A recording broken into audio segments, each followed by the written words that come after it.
Hello and welcome back to the Queen's Club for the final of the round robin matches of this year's IRTPA Super League. This last match will be between the Matthews Mavericks and the Fahey Forces. The situation as it stands at the start of this fixture: the Shankman's henchmen have already qualified through to tomorrow's final. They have 10 points. And between the Forces and the Mavericks in third and fourth place there, one of those teams is guaranteed at least 3 points. So that will likely put them over the Sayers Slayers. But it is still all to play for.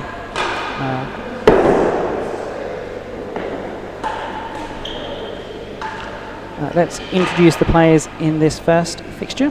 This is the second string players for each team.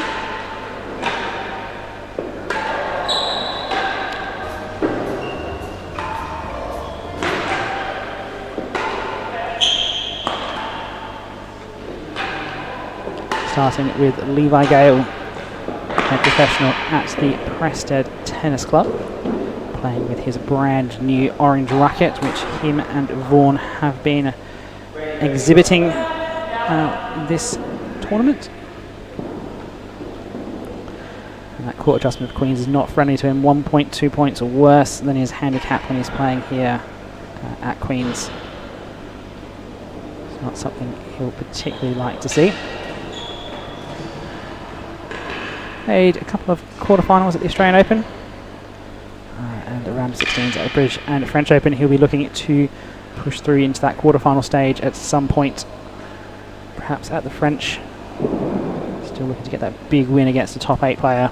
I can't imagine he's that far off. His opponent today, ladies world number 1 Claire Fahey, playing out of the Oratory.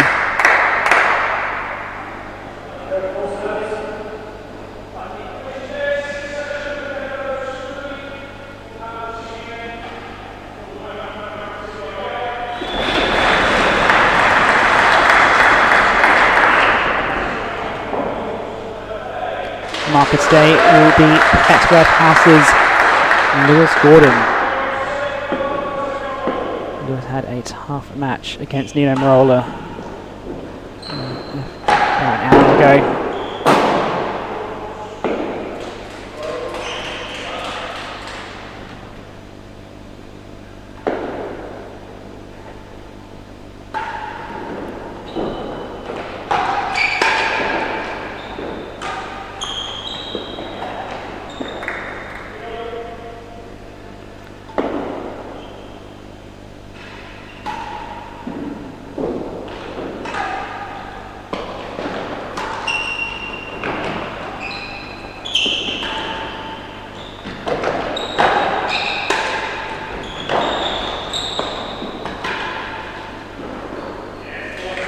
What a great rally to start us off. Claire just finds the main wall just before the timbre.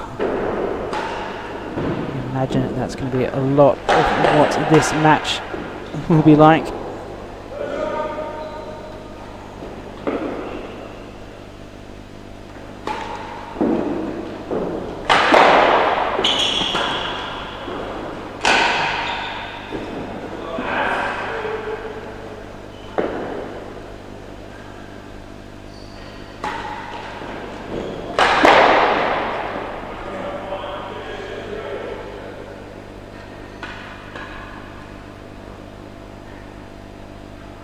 So a quick look at the head-to-head between these two players. The only time they've played together, National League match at the Oratory, which came out on top 2 sets to 1. Both Claire and Levi were working together at the Oratory for a number of years for about a year rather, before Levi moved to Prested, where Claire had previously worked.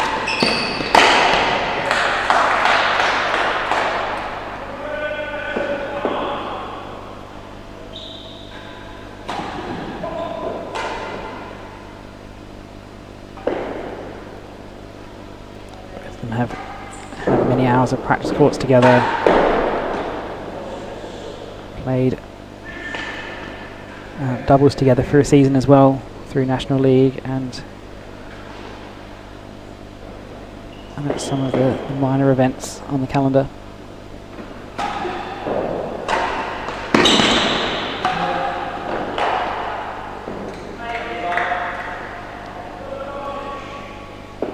So on the stars of these two players, Claire tends to try and hit balls with really good length, her opponent under pressure on those short chases.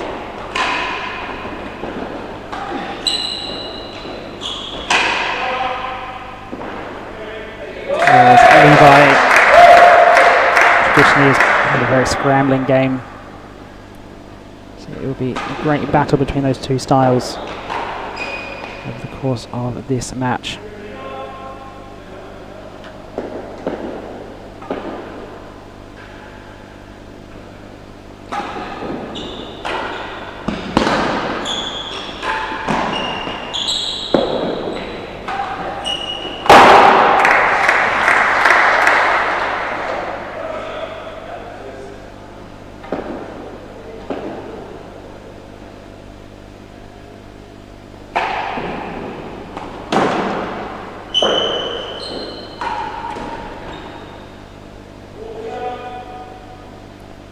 Unforced error from Claire there. She was expecting to hit that into the galleries. They were nice and wide open. The ball was there to hit. So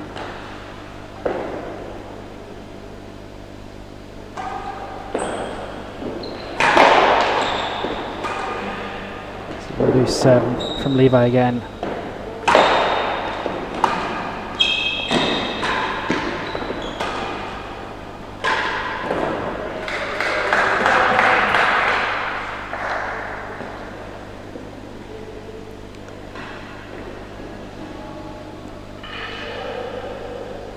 So with the status of this match, at the moment the Mavericks have 1 point more than the Forces. So it is a must-win match for both of these teams. Whatever the result, Claire will be playing tomorrow. She'll be playing in the rackets, partnering up with Tara Lumley for the rackets open doubles.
So 2 chases now to Levi, both the hazard chase and the short chase.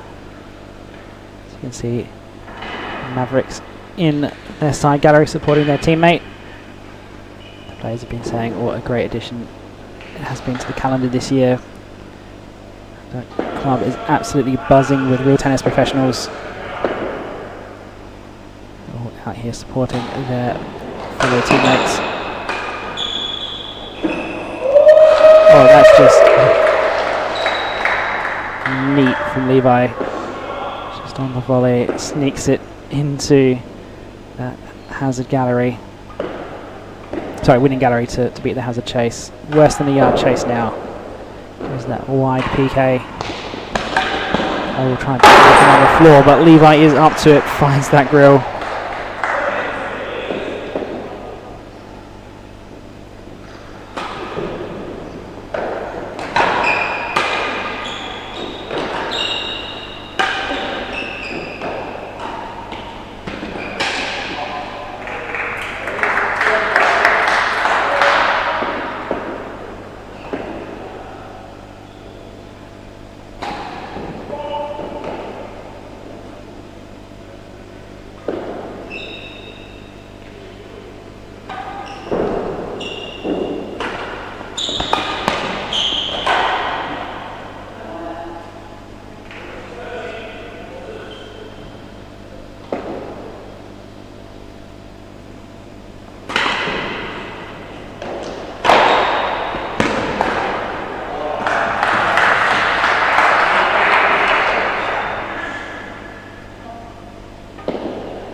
Interesting to see if Claire can get that cut volley going over the course of this match. And she gets it accurate. She generally gets really good length on it. Levi's serving will just try and reduce how much room and width Claire has to play with it.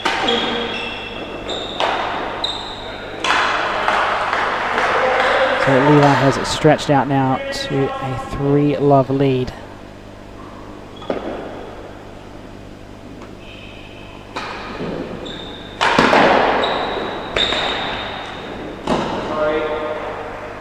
Get an apology from Levi. Just get a bit of frame on that, sneaking it over the low part of the net.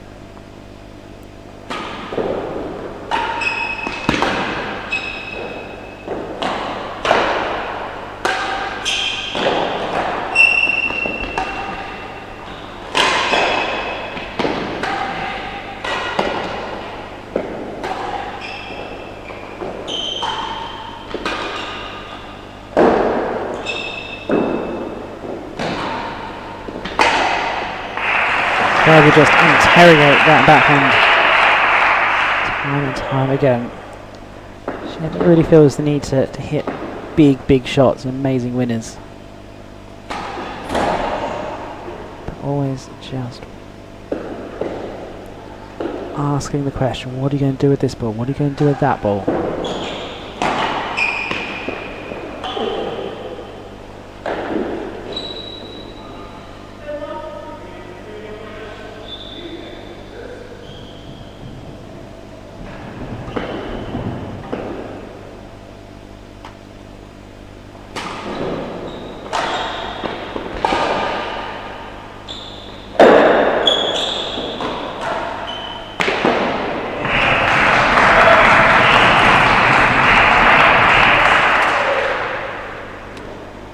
You get the feeling that this is kind of the point that Blair wants to be playing. Just get the rally going and put Levi under pressure, make him play defensive shots in that corner.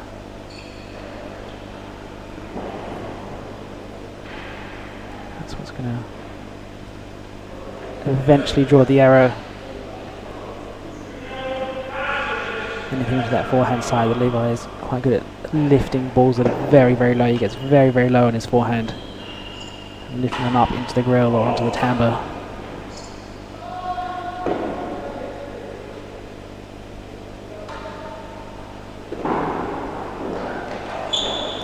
Oh dear. It's a double fault for Claire. Just missing the length on that bubble.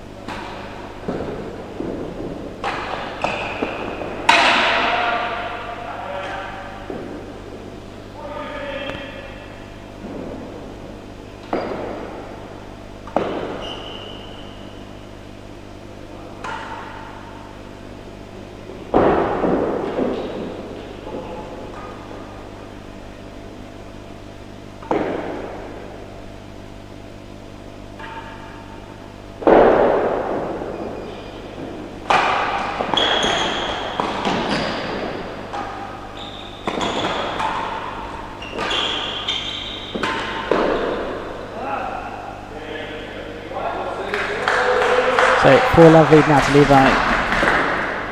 Claire playing at the moment, just feel that every ball that she's not hitting, every ball that's coming out as an unforced error is just hurting so much at the moment.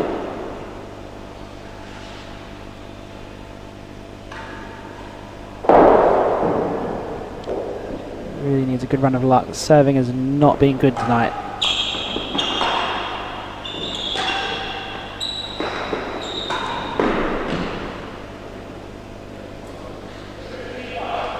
And she expects better from herself from that shot, really.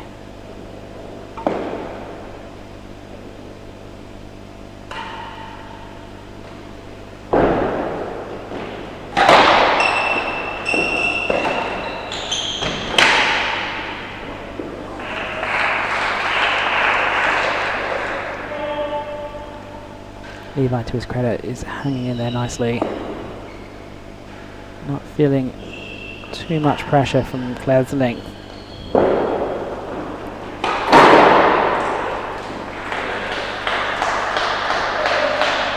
Claire throws a good serve. You imagine that Levi's quite enjoying playing against Claire at the moment. Want to have rallies where he's pushing to the corners as opposed to playing against the likes of Lewis Gordon where he's having to play defensive volleys all the time.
So 2 last gallery chases. You see the body language from Claire just not where it quite needs to be. Those shoulders are just a little bit slumped. Just not playing quite how she'd really like to tonight.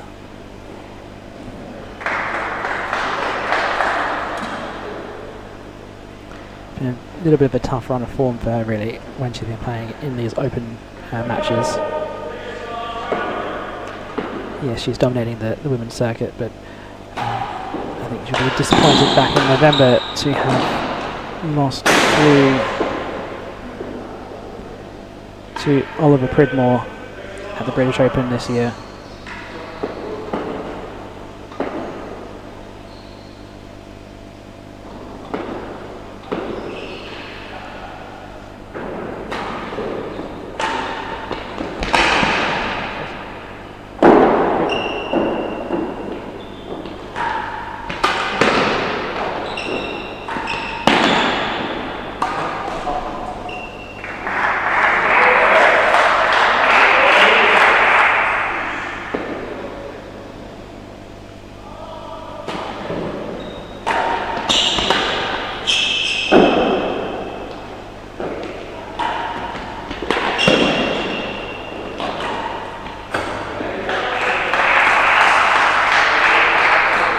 Has been happy to target those galleries all through this match, really. So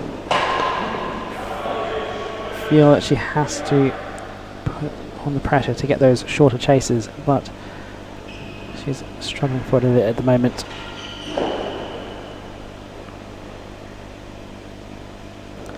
So advantage to Levi to make it 5-love.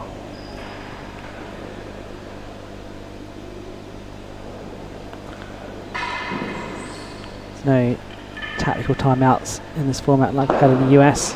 I wonder if there was, it would just be the time to take it.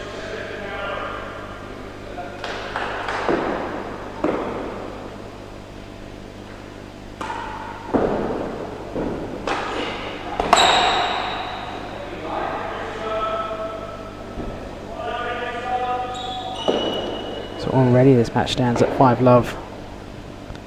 So not the start that Claire would have wanted. Levi has played solid, consistent tennis all through the match.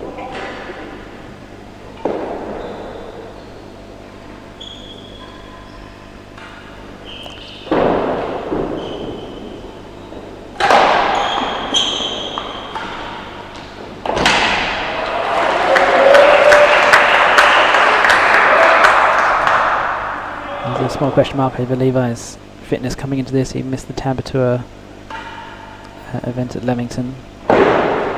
We will be playing the one in Jesmond Dean as well as the Category A's, which he is a favourite for alongside Darren Long.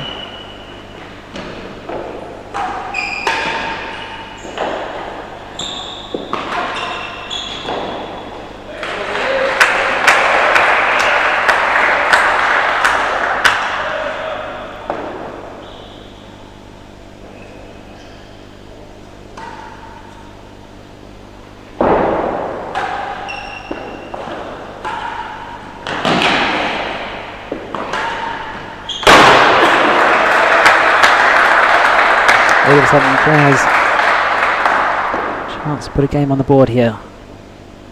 This will calm things down a bit in the Fahey camp.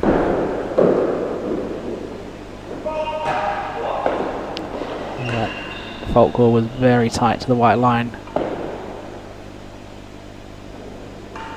Levi wanted to have the opportunity to play it. He thought he had enough width on it.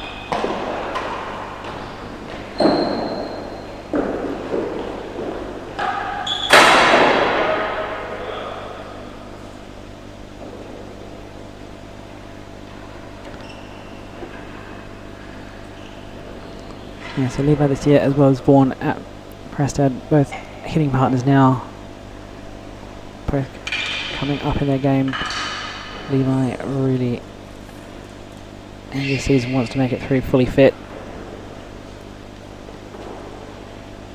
and just build up some of that strength that he needs to push through to that next level.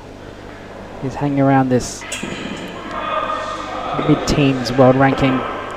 He needs to get some breakthrough wins. He went far at the British Open this year against Taylor Matthews. Didn't quite get it. A big win perhaps at the Champions Trophy or French Open. To try and unseat one of those top players.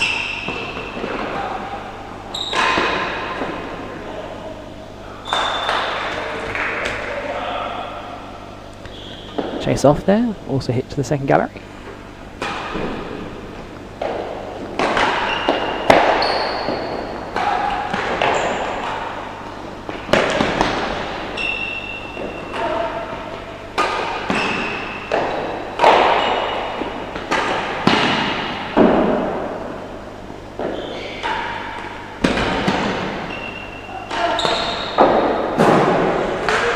Great coverage of the court there by Levi. Really pushed to both sides and handled it well.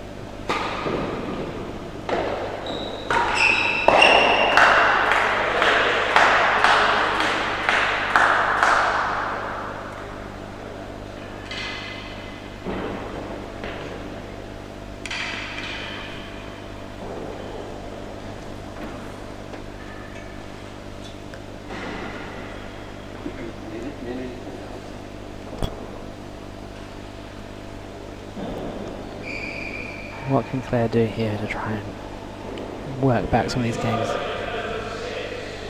With this 1-set-to-9 format really going down to a 5-love lead, it can be quite devastating. In that 3-set format, you have a chance to reset and go again in that second set. She doesn't have that chance here. She would have to work her way all the way back from here. Great bit of deception there by Levi, shaped up as if he was going forehand corner. Last minute just open the racket face. A little bit flat-footed.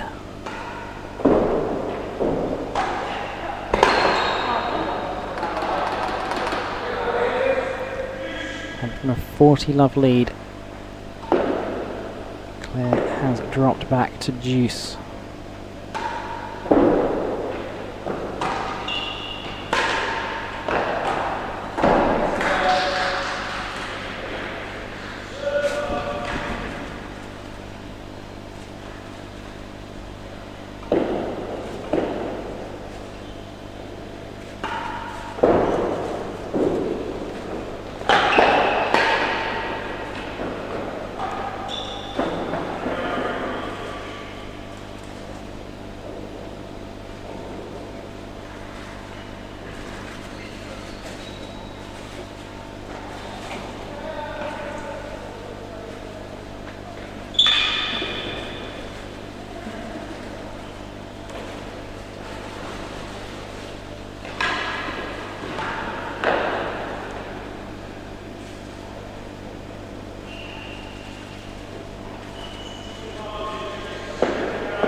So second gallery is the chase here. They're still looking for that first game. And she does.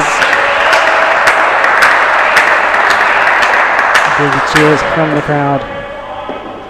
There is a very popular player amongst the fans.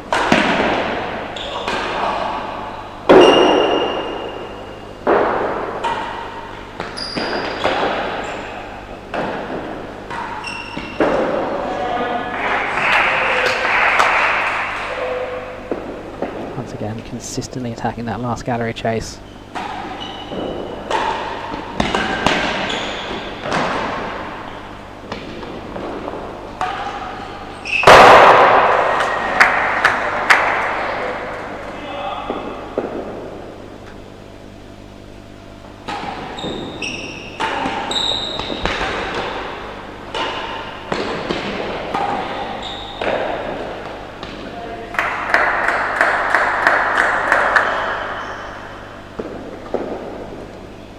Levi's just going to stay focused now.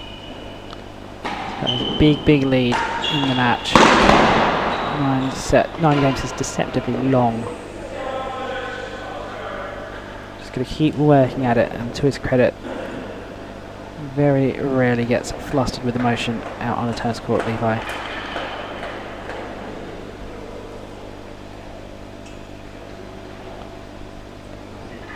His teammate in the side galleries, Ben Taylor Matthews and Zach Edel.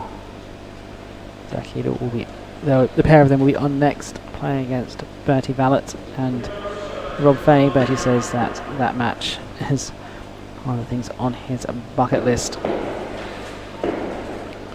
Opportunity to play with Rob.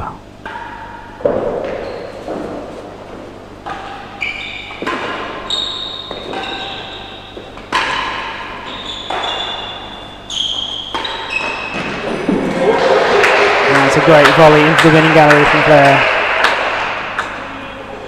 Just read it in the air really well. And the centre of those strings.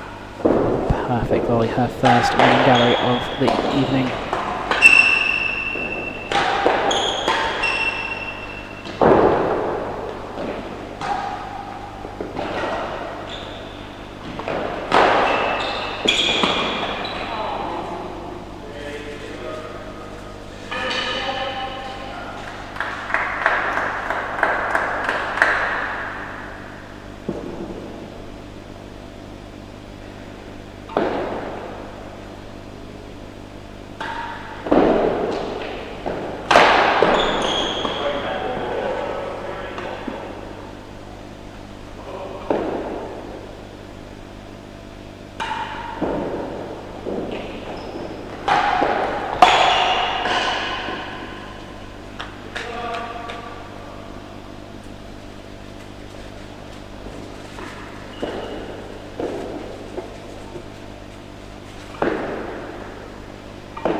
So for the context of this match, if Claire cannot pull back that 6-1 deficit, the Fahey's forces will be eliminated from the competition. it will be down to the Mavericks or the Slayers to see who meets the Shenkman's Henchmen in the final. That will be played tomorrow at 12 o'clock. Do not miss it. Got an opportunity to come down to Queen's Club and have a bit of a watch. Promises to be a fantastic evening of, afternoon of tennis. Then do stay on for the rackets afterwards. We'll have the ladies' final and men's semi-final starting from 4 o'clock. It's a great day to be at the Queen's Club tomorrow. All of it is free entry, so don't miss out. Oh, just missed the winning gallery there.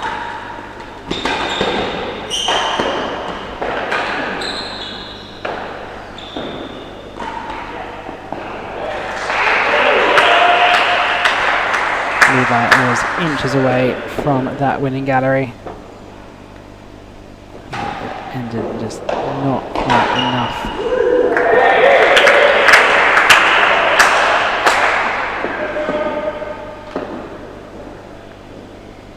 First dead on of the match. Neither of these players are known for their dead on hitting.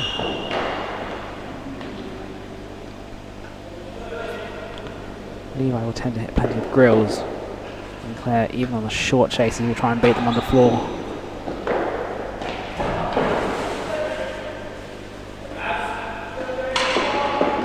As that railroad, it just kicks back in.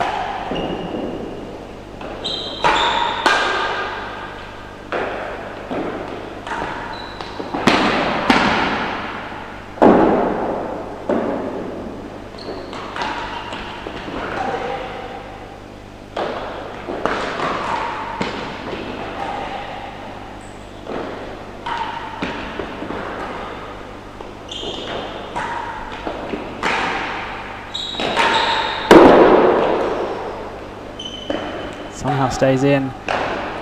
Shaped as he was going for the winning gallery. Doesn't have to play that shot, but finds the grill in the end. And a bit of a fist pump there from Levi.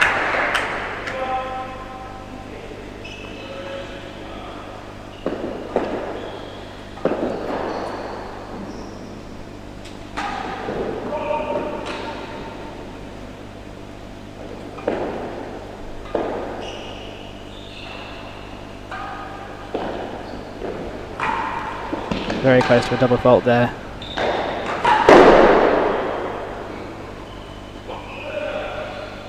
I have to say, in general, apart from a few good high serves, it's not been a particularly strong match for the serving.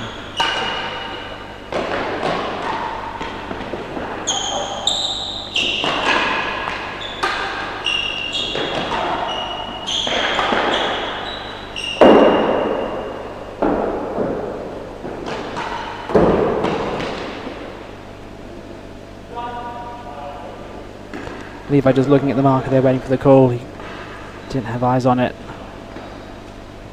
In the end, the call is chase the line, which is the correct call.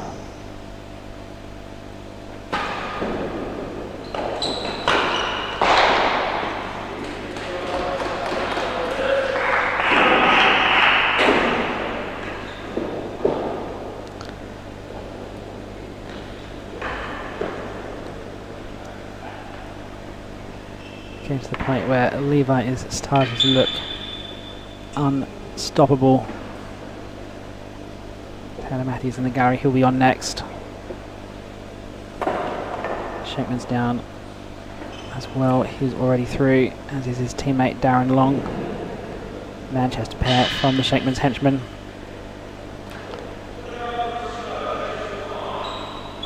I don't really think there's another event which has quite so many pros watching. Even at things like the World Championship, you don't actually have many professionals in the building because they're all at their home clubs doing work there, or letting sponsors have the good tickets. So great to see them all here.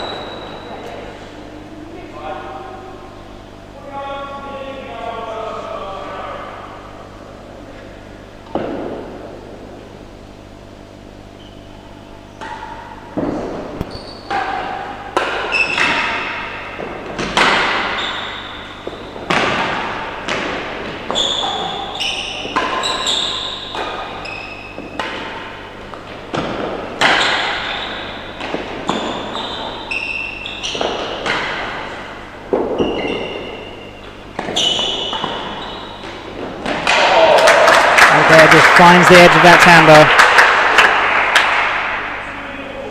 Had the missed timber covered, you would imagine. There's still a lot of work to do for Claire to get back in.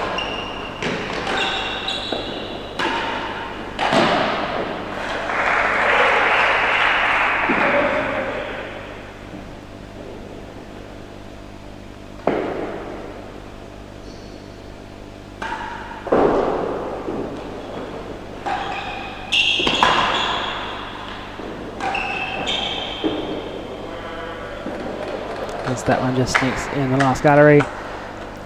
Members bar at Queens again filling up nicely.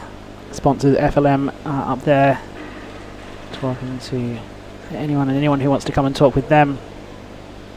It's been absolutely great having them on board this year, and hopefully for many years to come. Speaking to them, speaking with Sam, their advisor who's designated to this event. It sounds like they are getting a lot out of it, which is always good to see, and we're very happy to have them with us here this week.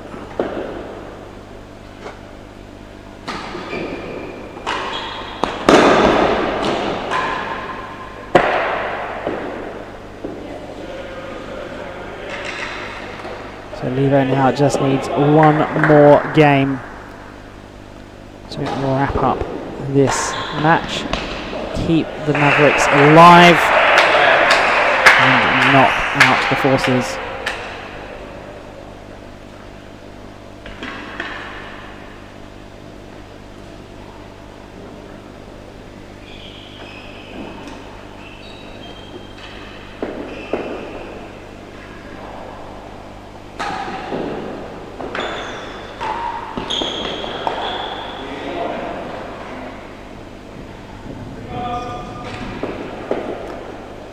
See if that final game is hard to find or easy for Levi.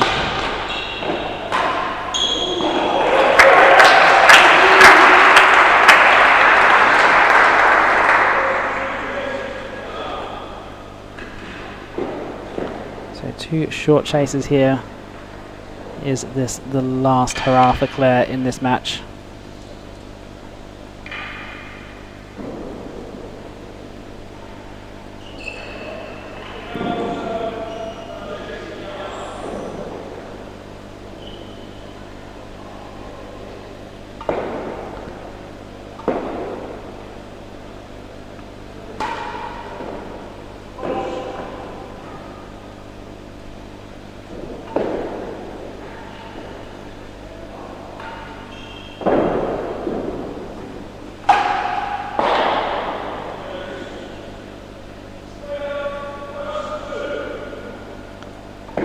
Levi going for the big force there, just a little bit too low. See if he goes for it again on a worse than 2 chase.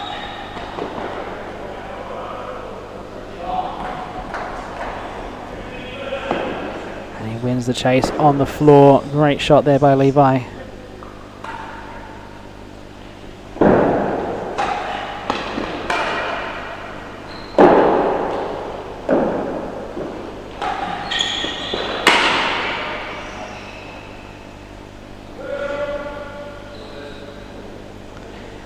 Does manage to win this game 9-1. I wonder if that would give him a big win on the handicap. He's been complaining for a little while that his handicap's been kind of stuck at 3. Getting lots of draws on nulls, but never any wins or big wins. So I'd like to see that come down so he can start to challenge for some seedings at some tournaments. Of course, no world race points available for this tournament. This is not an open knockout competition. Will all come into play again. That will all come into play again next, I believe, at the US Pro Singles in Newport. That will be, I think it's scheduled for June, with the Champions Trophy end of July, early August. The next 2 events on the calendar. Still rumours that the IRTPA Championship might come back. That's not yet been officially confirmed. There's talk of that happening in Aiken this year. So match point to Levi. Less than 3 is the chase.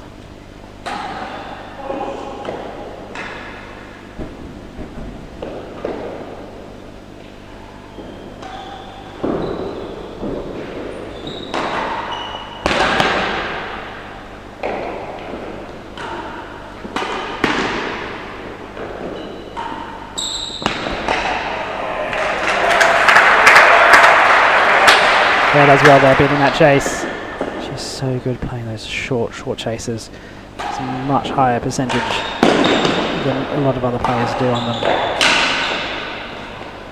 As Levi just adds a little bit extra pace to that ball. Finds a good width on the tammer. Second match point.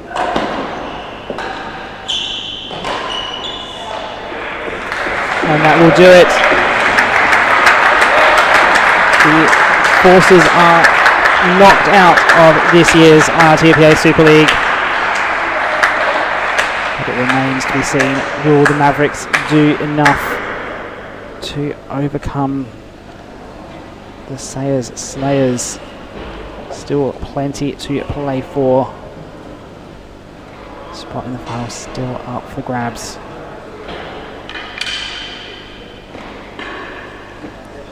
Quick look at the match summary.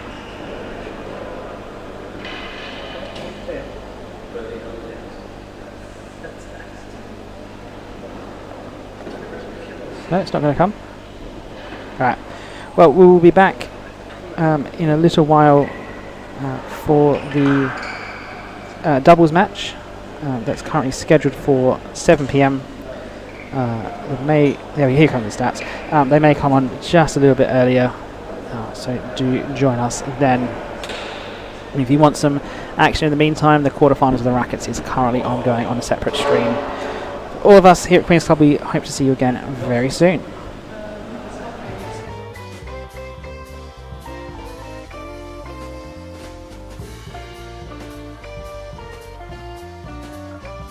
Hello, my name is Sam Candy and I'm the advisor at FLM. FLM are proudly sponsoring the National League and we are really looking forward to the Super League in April, which is taking place over 4 days at the Queen's Club. This short and sweet video is simply an introduction to what we do and how we do it. Specifically, how we help people in sport. So what is it that we actually do? Well, we help people be in the best possible financial position they can be. Specifically, we ensure that clients achieve their goals and aspirations through holistic and quality financial planning. We work with people long term to build a plan and, importantly, stick to it. We also ensure to educate and improve understanding of the broader financial world to those who don't work in the industry. When it comes to understanding and education on finance, we feel the sport industry specifically is somewhat overlooked, where people have less, possibly, conversations on finances, and there are typically no centralised wellbeing service that would otherwise be available in a classic 9-to-5 office setting. How people are paid, career options, length of career, as well as structure, employed, self-employed, or through a limited company. These are all completely different for the sports industry. Very difficult to navigate through all of this, and that's where we come in. As the key sponsor of the IRTPA's National League, I'm available to you to help. If you are interested in learning more, upskilling financially and getting a plan together to be in a better position, please do reach out. Thank you, and looking forward to the Super League in April.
Hello, my name is Sam Candy and I'm the advisor at FLM. FLM are proudly sponsoring the National League and we are really looking forward to the Super League in April, which is taking place over 4 days at the Queen's Club. This short and sweet video is simply an introduction to what we do and how we do it.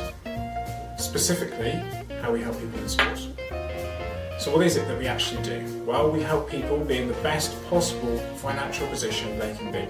Specifically, we ensure that clients achieve their goals and aspirations through holistic and quality financial planning. We work with people long term to build a plan and importantly, stick to it. We also ensure to educate and improve understanding of the broader financial world to those who don't work in the industry. When it comes to understanding and education on finance, we feel the sport industry specifically is somewhat overlooked, where people have less possibly conversations on finances and there are typically no centralised wellbeing service that would otherwise be available in the classic 9 to 5 office setting. How people are paid, career options, length of career, as well as structure, employed, self-employed or through a limited company. These are all completely different for the sports industry. Very difficult to navigate through all of this, and that's where we come in. As the key sponsor of the IRTPA's National League, I'm available to you to help. If you are interested in learning more, upskilling financially and getting a plan together to be in a better position, please do reach out. Thank you and looking forward to the Super League in April.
Hello, my name is Sam Candy and I'm the advisor at FLM.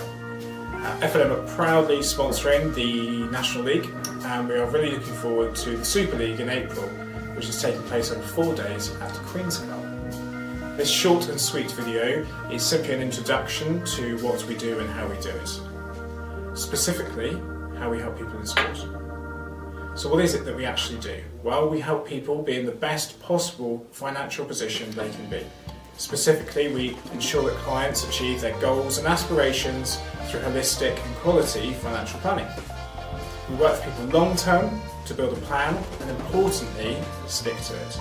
We also ensure to educate and improve understanding of the broader financial world to those who don't work in the industry.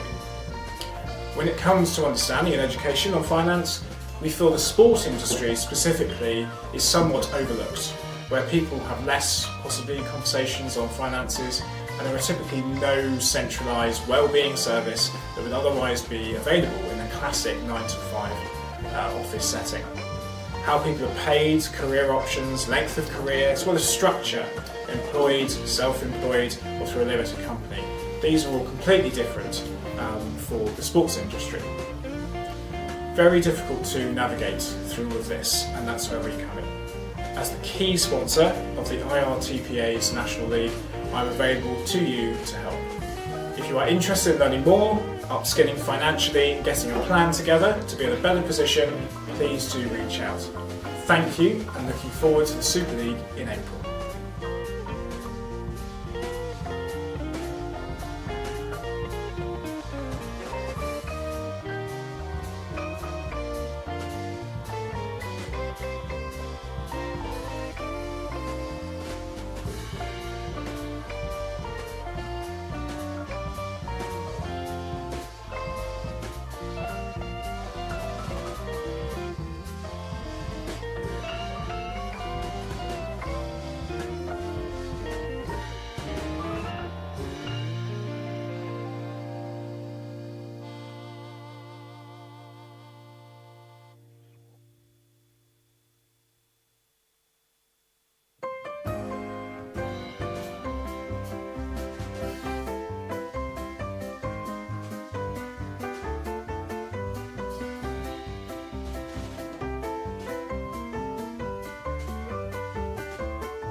Hello, my name is Sam Candy and I'm the advisor at FLM. FLM are proudly sponsoring the National League and we are really looking forward to the Super League in April, which is taking place over 4 days at Queen's Club. This short and sweet video is simply an introduction to what we do and how we do it.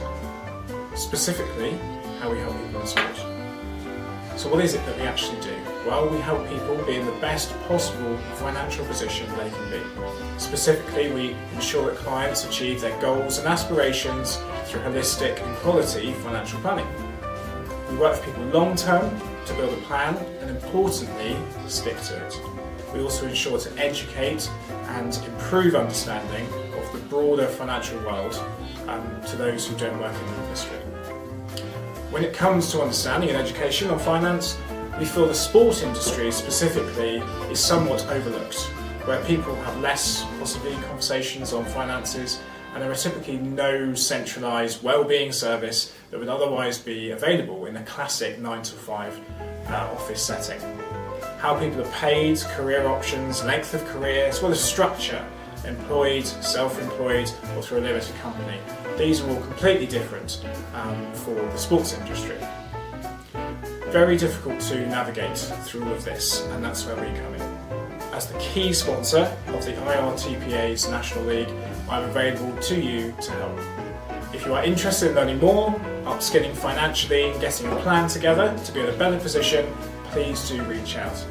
Thank you, and looking forward to the Super League in April.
Hello, my name is Sam Candy and I'm the advisor at FLM. FLM are proudly sponsoring the National League and we are really looking forward to the Super League in April, which is taking place over 4 days at the Queen's Club. This short and sweet video is simply an introduction to what we do and how we do it. Specifically, how we help people in sport. So what is it that we actually do? Well, we help people be in the best possible financial position they can be. Specifically, we ensure that clients achieve their goals and aspirations through holistic and quality financial planning. We work with people long term to build a plan and importantly, stick to it. We also ensure to educate and improve understanding of the broader financial world to those who don't work in the industry. When it comes to understanding and education on finance, we feel the sport industry specifically is somewhat overlooked, where people have less, possibly, conversations on finances, and there are typically no centralised wellbeing service that would otherwise be available in a classic 9-to-5 office setting. How people are paid, career options, length of career, as well as structure, employed, self-employed, or through a limited company. These are all completely different for the sports industry. Very difficult to navigate through all of this, and that's where we come in. As the key sponsor of the IRTPA's National League, I'm available to you to help. If you are interested in learning more, upskilling financially and getting a plan together to be in a better position, please do reach out. Thank you and looking forward to the Super League in April.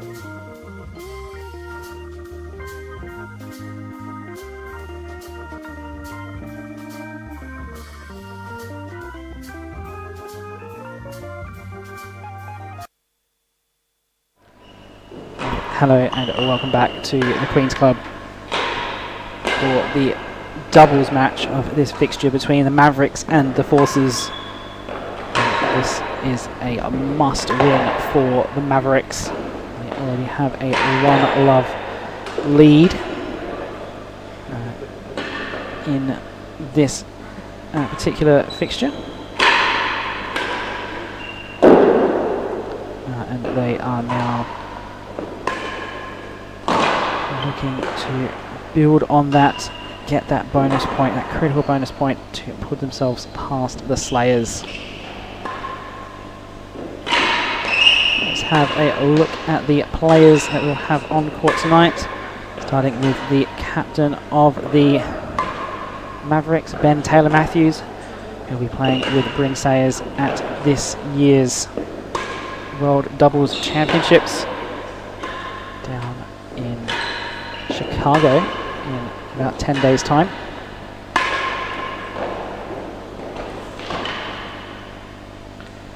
We'll be looking to make the World Championship final for the first time since 2011. As Bruin made that particular final in 2009. We'll be playing with Zach Edel, who is the man behind the tan brand. You see him playing with those bright yellow strings. Currently not attached to a club. We're looking to change that hopefully in the next little while.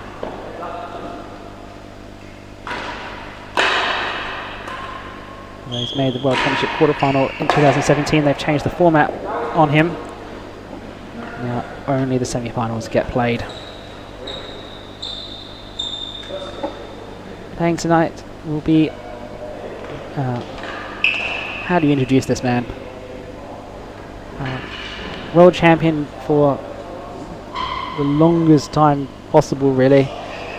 55 years old, supposedly retired, Rob Fahey. Currently professional at the Oratory School. And what do you say to that? He's won everything there is to win. Over so many years. But tonight he'll be playing with someone less than half his age. Yes, about a third his age, really. In Bertie Vallat. Rackets doubles, recently crowned Rackets doubles champion. Playing here at the Queen's Club.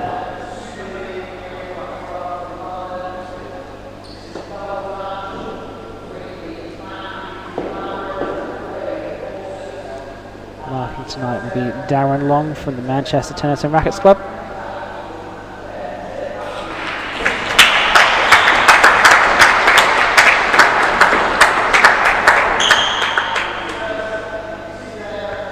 This is a great experience for Bertie, playing with his idol. Absolutely no pressure on him at the moment. Now then, have a bit of fun. This will be a very, very valuable learning experience for him, being able to listen to Rob and understand how he goes about his business. So we'll start with Matthews serving to Fahey.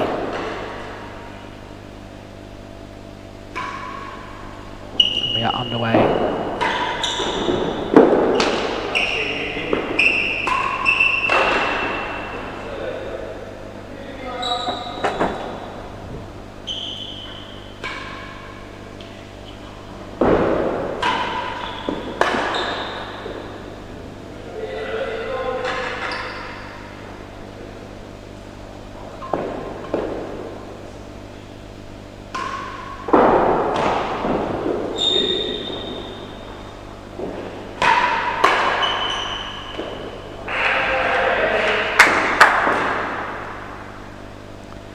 Matthews on at commentary before said that he thought it would be a dream to play with Rob, but just found out how demanding Rob can be of a doubles partner.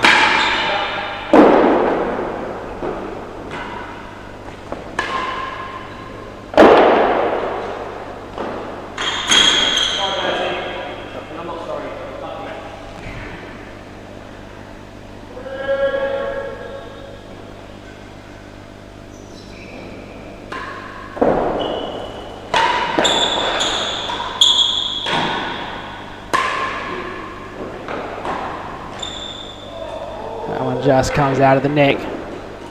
How much Bertie could it do with that?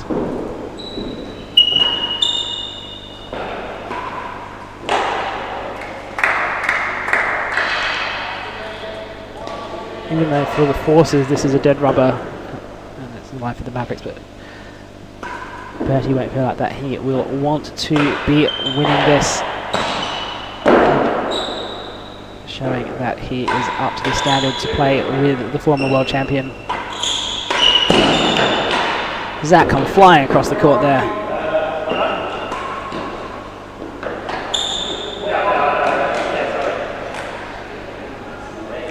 I very much think that the servers will be picking on Bertie as much as they can. But just how good Rob is.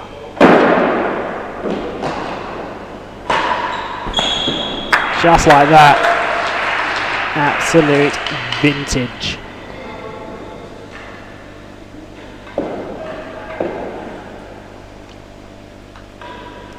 One thing with Rob is he's got so many signature shots, there's so many weapons in his arsenal he's developed over the years. Whether it's his forcing, his cut volley, ground game, his backhands, his railroads, it's all amazing. It has been for so many years. It has to be if you're going to be world champion for that long.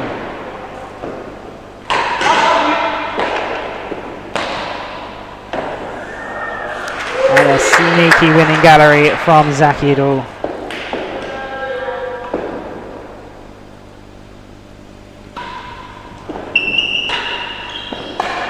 Rob will be impressed with that. If he went on the opposite team, that's how he won the World Championship here in 2018. Down the line winning gallery off his backhand.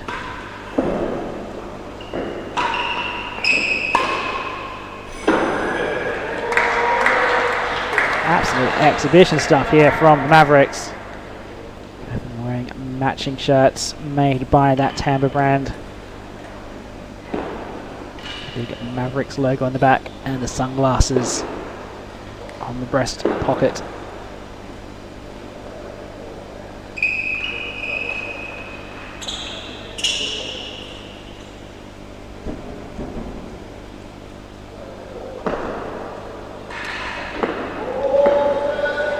Bertie receiving marching orders from Fahey. This is exactly the shot I want you to hit, and this is exactly where you need to go after it.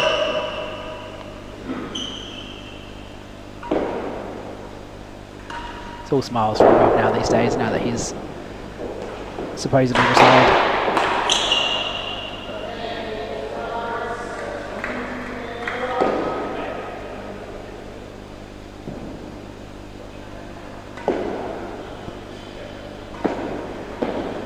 Said at some point last year if he had any desire to get back out there and play the singles, and he said absolutely none whatsoever. Everyone thinks that I do, but I don't. And he gets to the US Open this year, he gets the invite to come play the doubles with Nick Howell,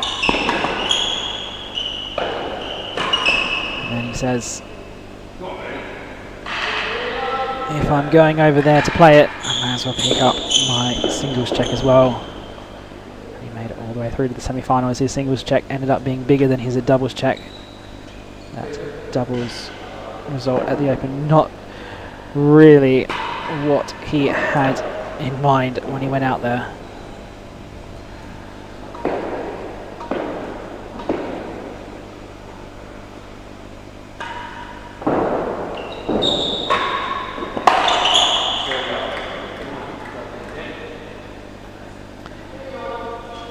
He'll be playing more doubles in a fortnight's time at the World Doubles Championships in Chicago with Nick Howell.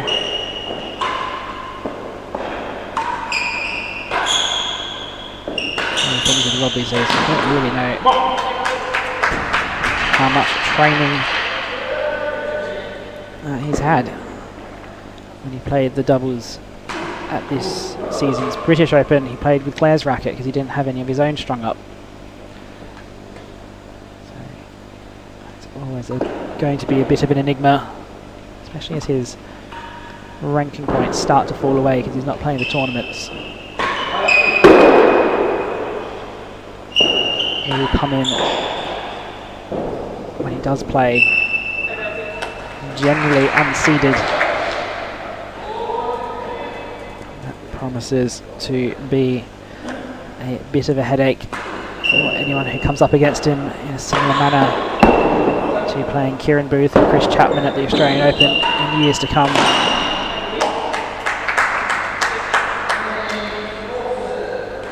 Zach Ealer's way up the court there to play that volley. He's standing at worse than a hazard second.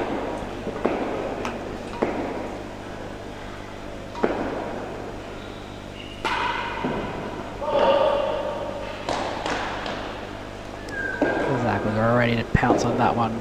Just called a fault.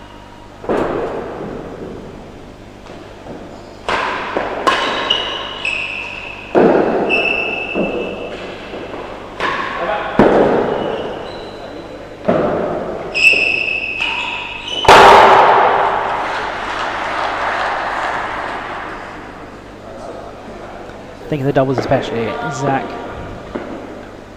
is going to try and hit big. Bit of a license to from Ben, just so long as they keep their noses in front.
don't know Bertie, he's in his final year of high school.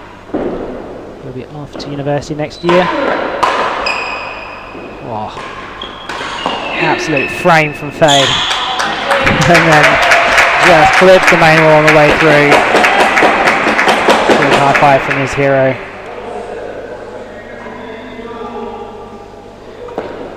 And so he's got an offer to move up to Oxford. He still needs to pass all of his exams first. But if he does, he'll be playing out there. Imagine he'll be there and at Radley with the likes of Craig Greenhouse, Jim Ludekins, Nino Marola, Alex Machin. Plenty of hitting partners in that part of the world. And an absolute terror for the Cambridge varsity team.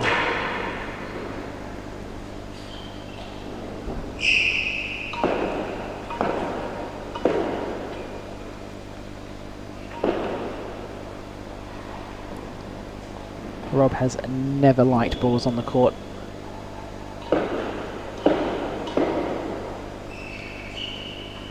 That said though, that's the fastest I've ever seen him move to go pick them up.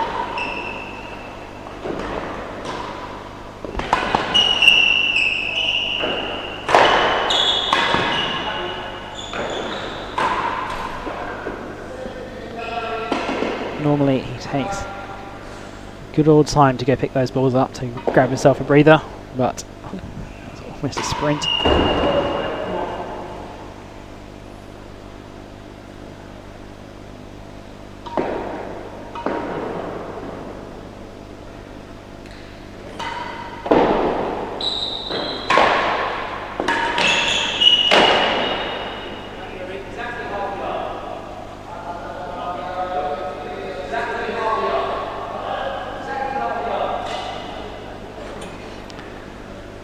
Supporters in the side gallery. That's Max Truman, he'll be playing later tonight.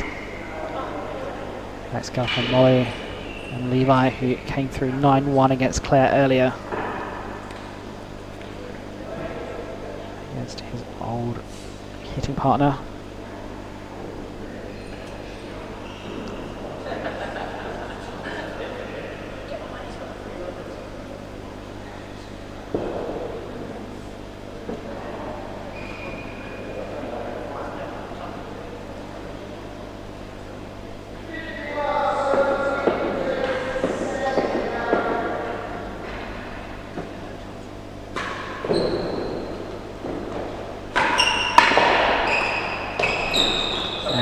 Very neatly dropped into the hazard galleries by Taylor Matthews to win that chase.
Double fault on a racket.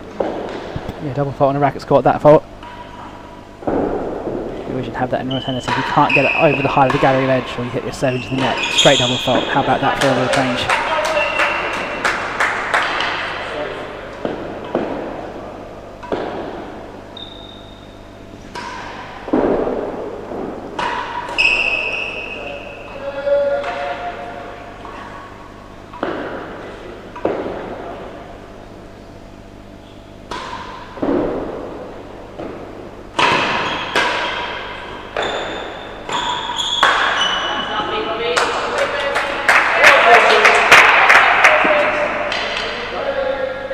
Plenty of support in the top galleries there for Bertie and Fahey. You can hear it's just come off from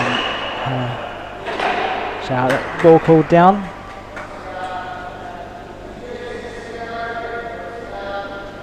Got a comment here from Craig Greenhouse from Oxford, who's watched most of the FLM this year. The highlight so far is the ear-to-ear grin on Bertie's face, playing with the GOAT. Lifetime memory. Absolutely, Craig. And if my information is correct, Craig, I believe you're the source for the team names. So if my information is correct, thanks for those. They've been fantastic this year. Been really embraced by the players. With a little bit of character other than calling them Team A, Team B.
Took that one late. I thought that was going to push us a little bit too far away from it. As such, I don't think it was the right call.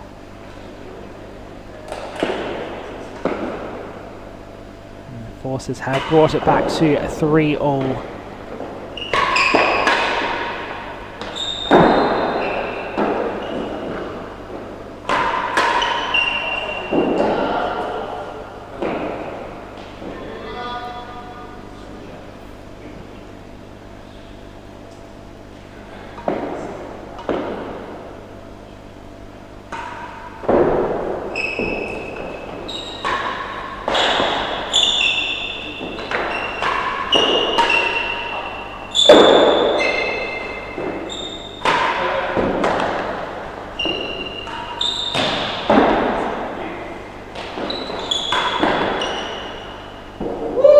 And that's just faded into the dead end. That's a bit of a fortunate one, but they will take it nonetheless.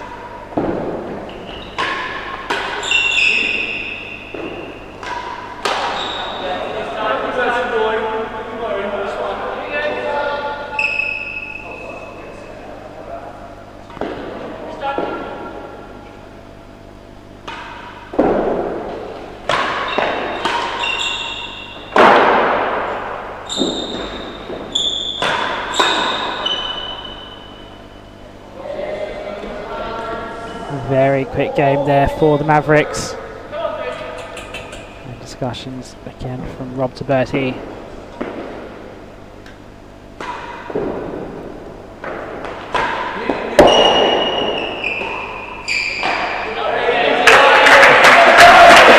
shot there from Bertie.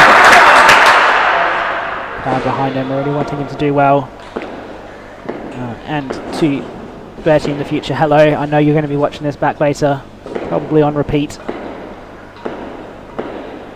Do savour the moment, Bertie. You will look back on this match fondly, whatever the result.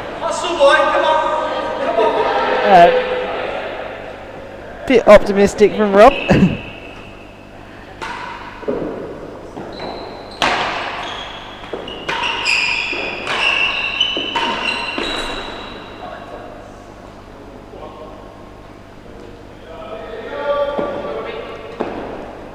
What a great learning experience for him.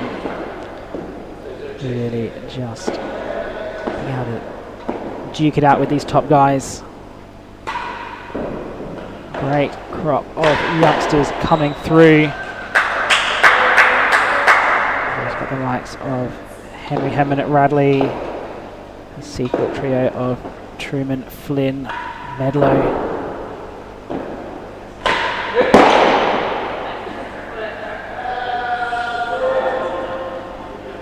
As we see up into the galleries, some of the professionals watching. Left, right, that's Claire, Lewis Gordon from Petworth, Neil Mackenzie from Queens, and then on the right there, Bertie's father, Richard, always a keen supporter of Bertie playing tennis and rackets. Tends to always be watching from that high gallery here at Queens. You get such a great view down onto the court. Underappreciated vantage point in real tennis. These top galleries both here at Queens and over at Hampton Court.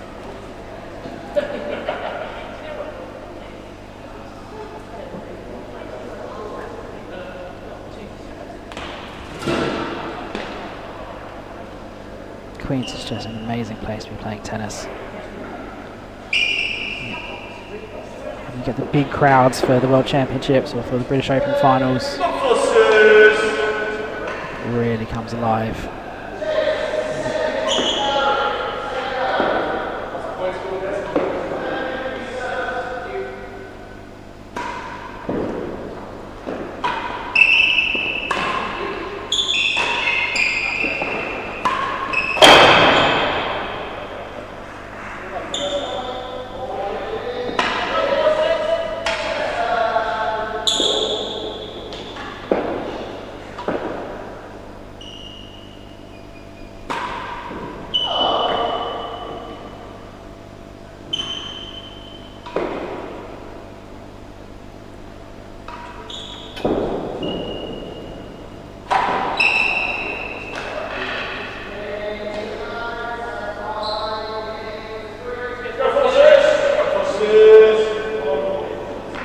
And just as I talk up the Queen's Club, we have a slight issue with the Wi-Fi connecting to the marking tablet. We are back with the correct score now, 5 games to 3.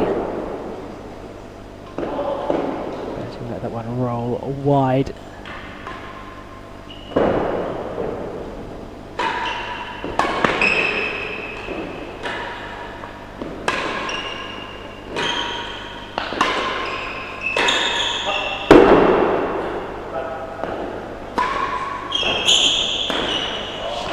See Taylor Matthews very keen to pick on Bertie there.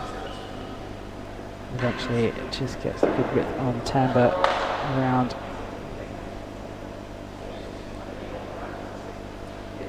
And the back of Rob. If you're playing that shot to a lefty or a double-handed backhand player like Vaughan or Bryn, maybe they can get to that, but even it's just a little bit above Rob's level.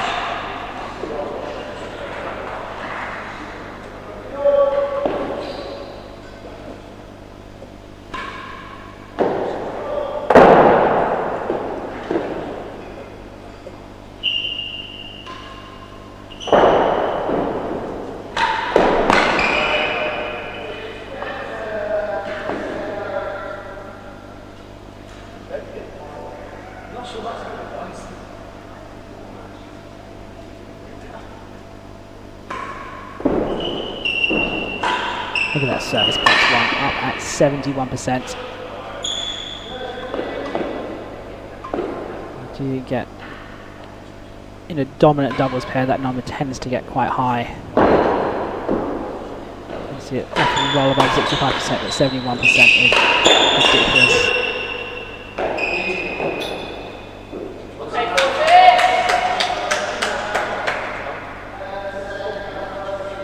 Yeah, Bertie must be absolutely terrified when Rob says leave it. Sorry, you're touching it. Is this the temptation?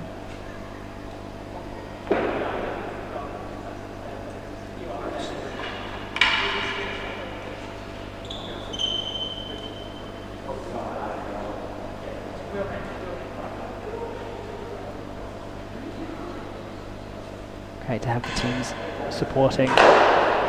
Said before on the commentary, but having the pros around the whole week, something you don't normally get here at Queen's during the British Open, just adds to that atmosphere. You do get it at the French, where it's a little bit more condensed.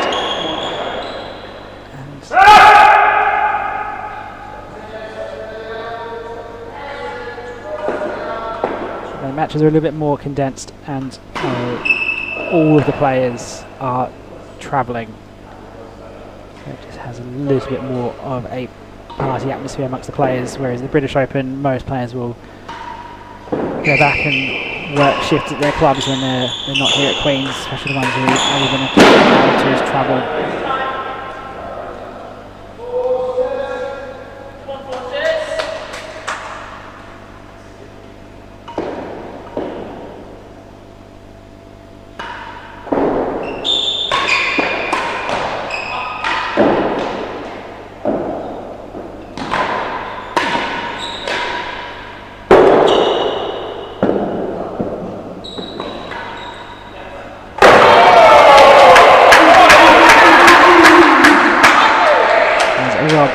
I'm pretty sure deliberately floats that one over Zach's head into the grill. We're back at juice.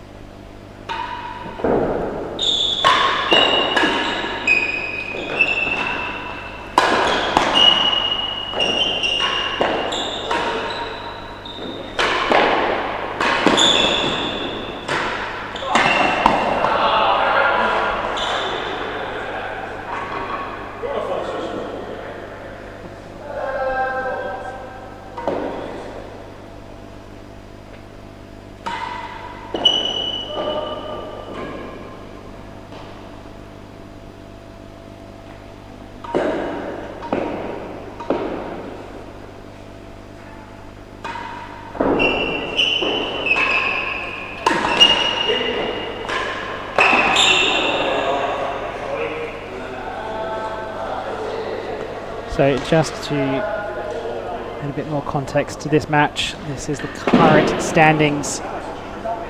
Just this match and one more singles match to play, that singles match between Max Trim and Lewis Williams. And so if the Mavericks take this match, then they will move to 6 points, because they'll get the point for the match as well as the bonus point for winning the fixture. And that will give them an unassailable lead over the Slayers with a match to spare.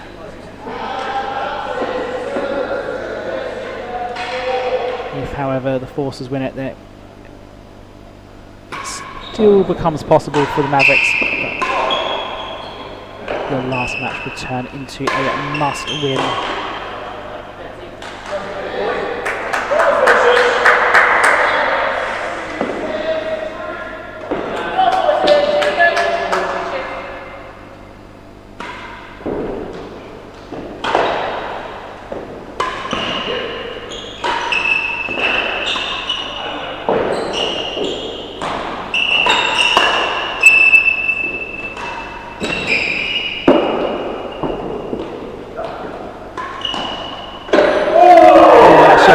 In. Saw the railroad volley off the timber from Fahey in the middle of that particular point. But it is Taylor Matthews who takes home the glory.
As that one too has just rolled in off the bounce.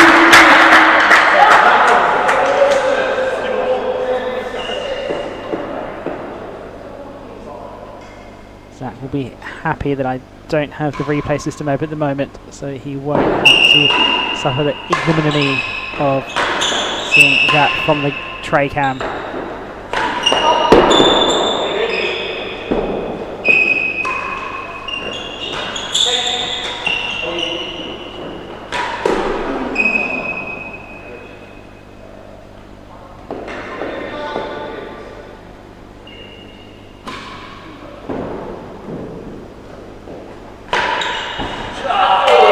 Right down the middle from Rob Fahey.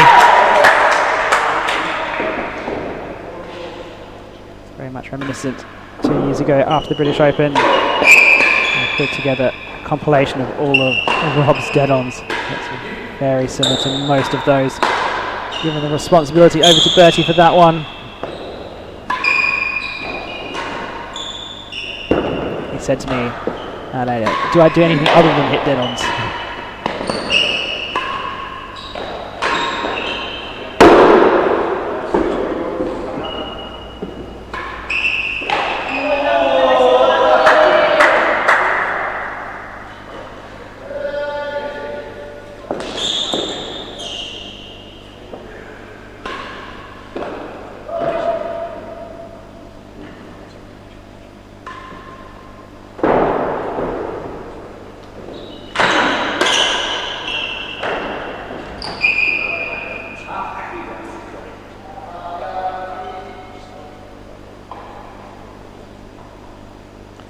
So this to extend a 3-game lead with 2 games still to get. Serve is very good. You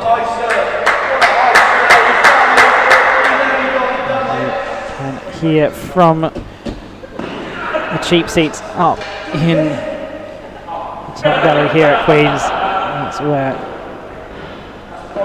all of the chat is coming from. Neil Mackenzie, senior professional here at the Queen's Club, alongside Lewis Gordon. Both of those are from the Slayers. They are keen for the Forces to win because that holds back the Mavericks.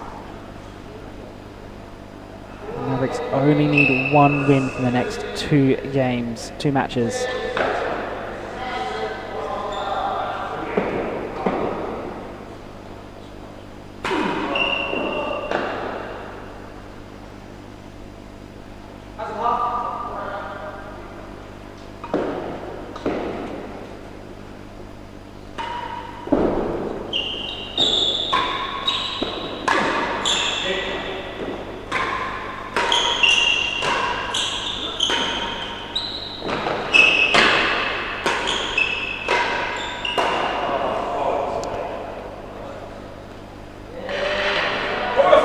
You're not allowed to let the ball hit the ground, you know. It's not just volleyball.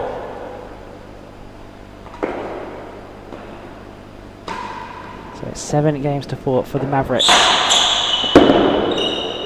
Remember, a win here will put them through into that final. Pick up by Bertie.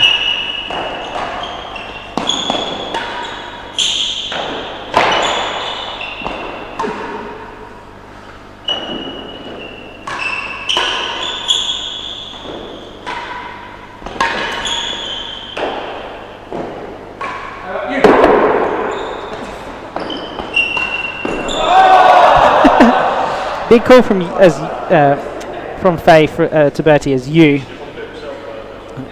Caught Bertie by surprise. It really was Rob's ball. I think he just didn't feel like carrying on in the rally.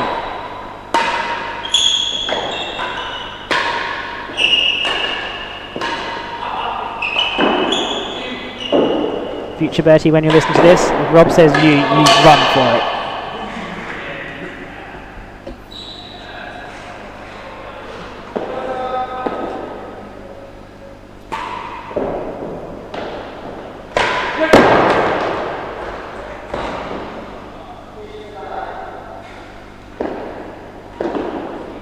Any ball that hits directly into the net from the opposite side is chase the line.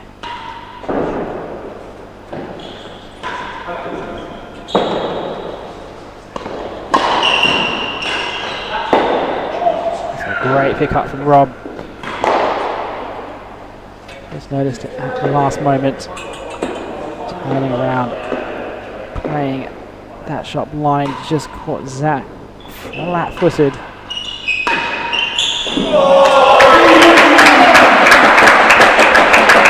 That's what we like to see. Big winning gallery from Fahey.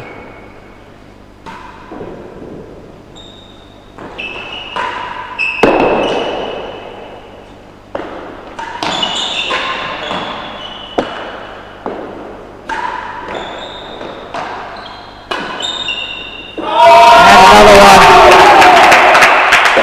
Absolutely amazing from Rob. Makes that shot so well and so accurately. We saw it at the silver racket down at Seacourt. Just how many winning galleries he was able to hit when he wants to put on a show.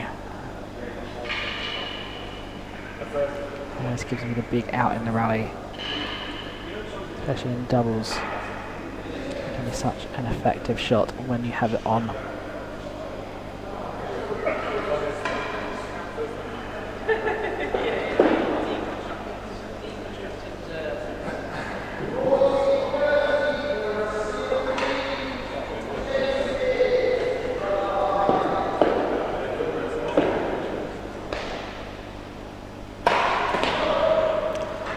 Again, I reiterate that should be a straight double fault, like at rackets. You can't be serving into the net, Zach. And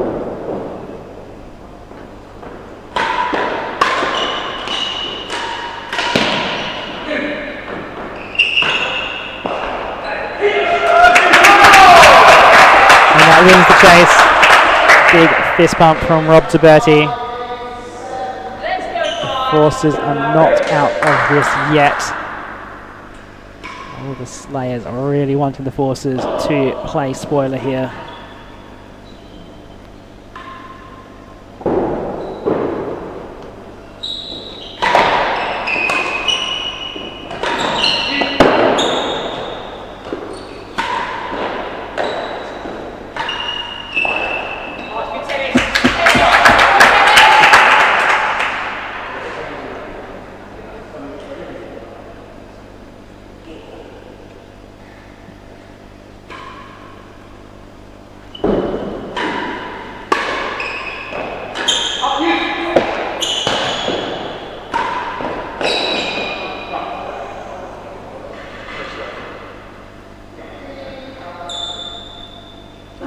Mavericks just looking to try and close out this match.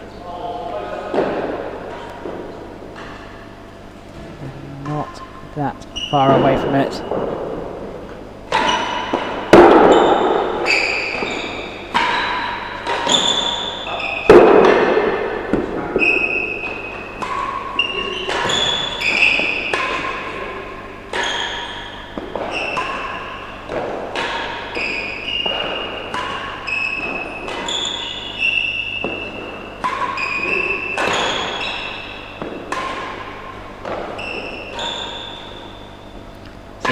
Sarah Maggie's really targeting Bertie there. Off the tan, but Rob is getting to.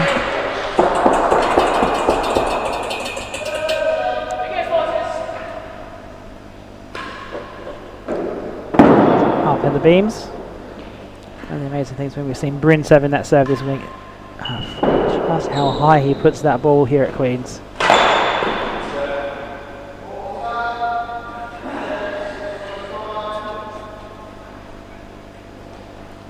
So 4 and 5 is the chase pending. Now with a 40-love lead in the game.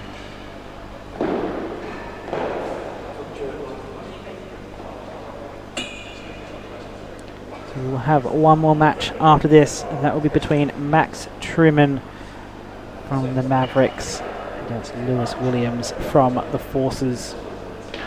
Go Forces!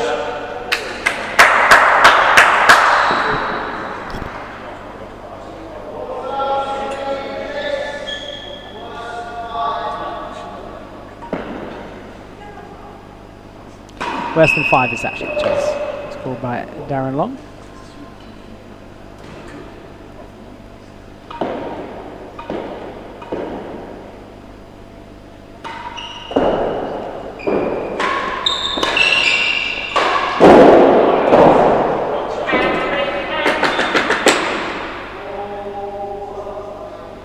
Well, point like my sayings, but that's Tim Chisholm-esque. Just wandering up that main wall to take the ball before it can have any opportunity to cut down. See more and more of these top players defending that main wall as an option. Perhaps a more dynamic doubles positioning tactic than we've seen in years gone by. Unfortunately, there's not a lot of great footage of top level doubles going back that far.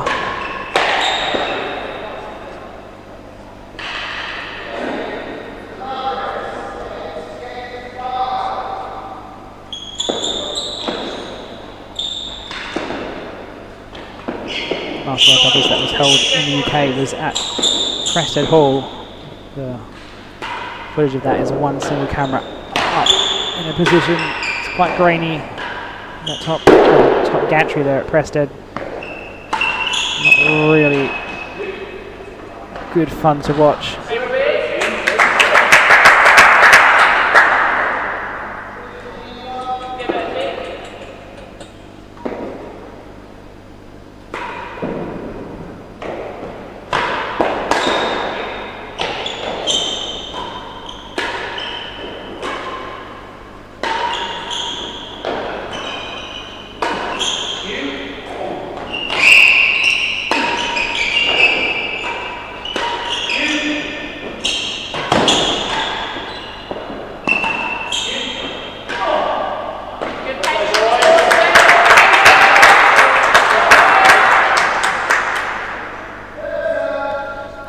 Championships after that were in tuxedo. There may be an old stream of that on the USCTA page.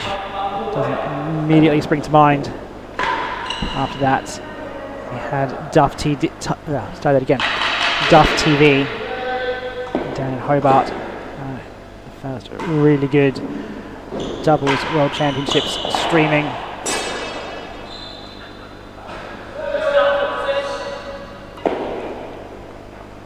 And most recently in Bordeaux, that stream done by Ryan Carey.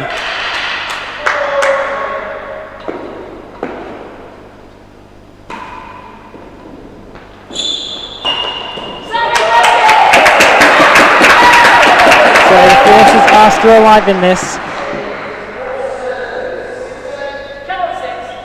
They still can't afford any more mistakes.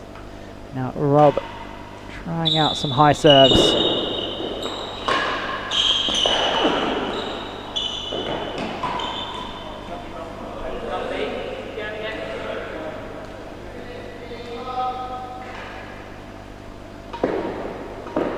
So if anyone does have footage of those early, or any doubles world championships earlier than 2017, I'd absolutely love to see it.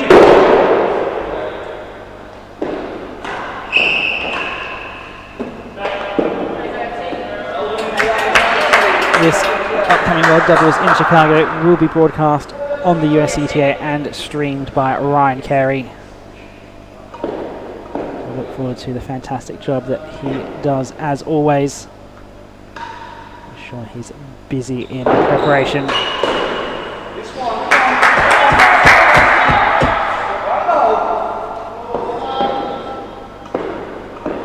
All those US clubs must be absolutely full of cables and GoPro clips that Ryan has left behind over the years.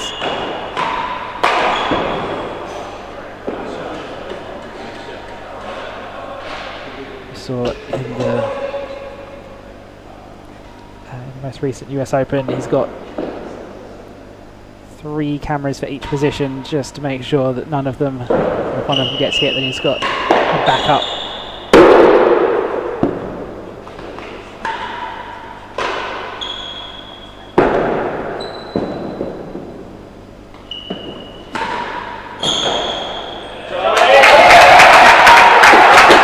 A little bit too close to the wall there. I've had a look at him and just picked that line to go all the way around him. And the forces are absolutely still alive. 2 more games for them, 1 more for the Mavericks.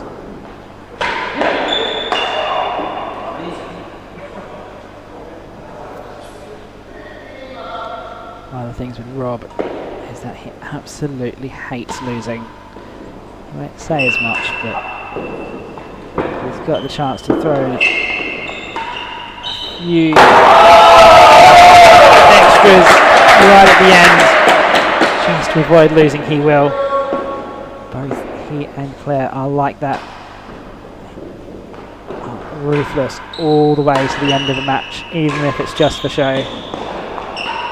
Just an exhibition match.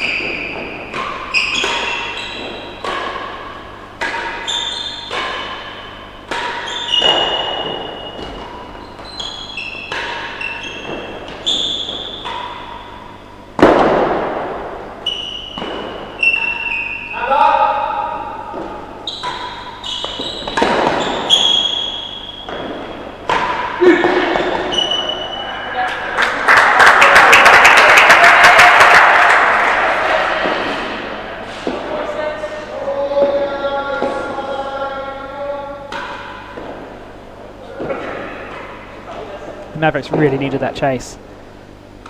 Just let their lead slip and brought the forces back into it. Get down that service end soon.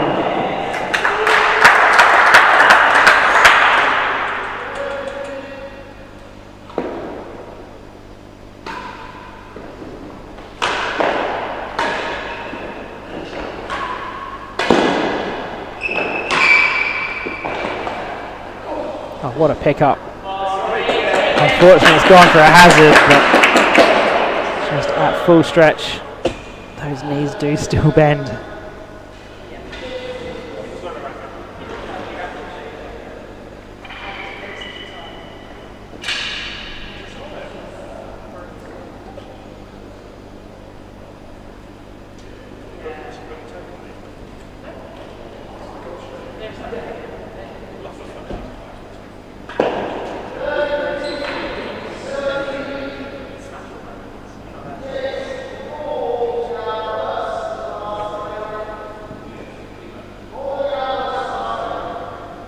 First chase is more than a yard worse than last gallery.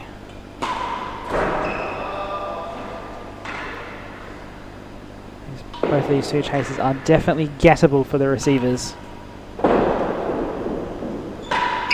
Pressure's on Bertie now. Great cut volley, beats Ben in the corner.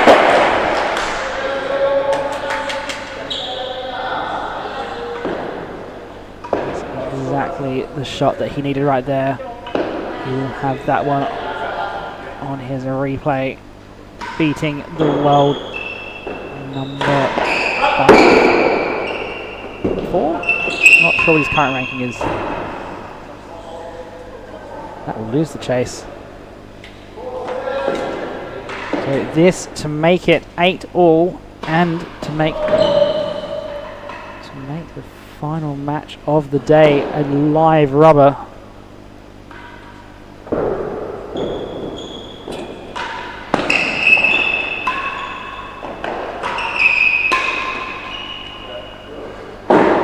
Still in play. Rob's called it, Bertie off of it, brings the pace, and it is indeed 8-all.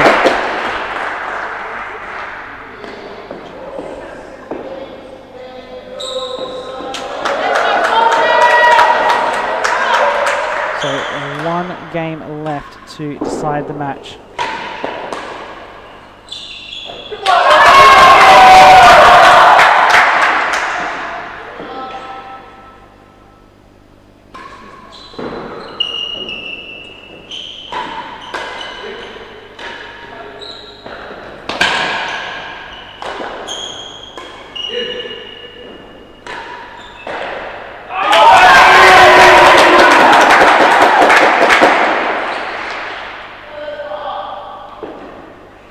So all of a sudden the Forces have reached out to a 30-love lead. Hodges will try to get the score back up. This would be an absolute comeback for the Forces.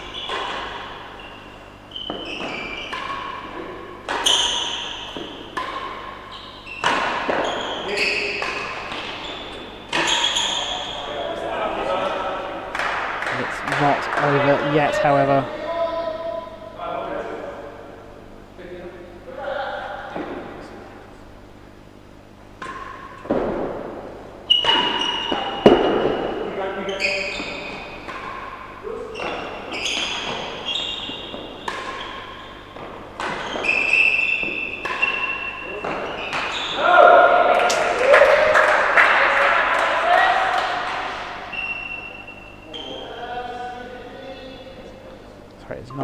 Score's not right. There's a chase in there somewhere.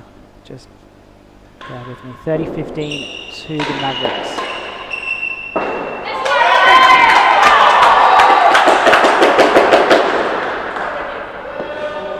Having a few Wi-Fi connectivity issues up here in the gods at Queens, so I'm trying to operate the scoreboard whilst refreshing the internet. Hopefully we can get everything up to date for you. So here we go, 30-all in this final game. I remember Taylor Matthews played an 8-all game earlier this week against Shankman and Long, which he lost 8-9. They were playing with Levi Gale at that point. They did have chances to take the match.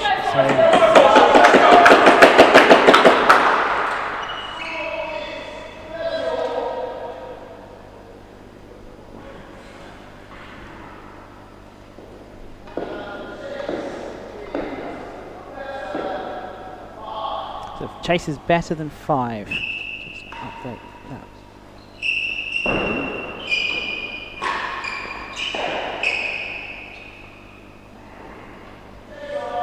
Rob thought he lost it. Darren calls chase off. So second gallery is the next chase. What a very close finish we are having to this match.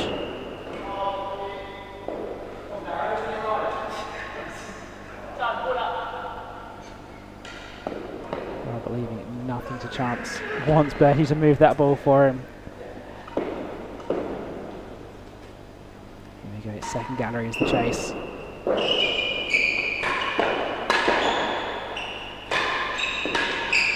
Oh, looking for those hazards. Oh, and Ben puts it in the net, and all of a sudden the Forces have brought up a match point from nowhere.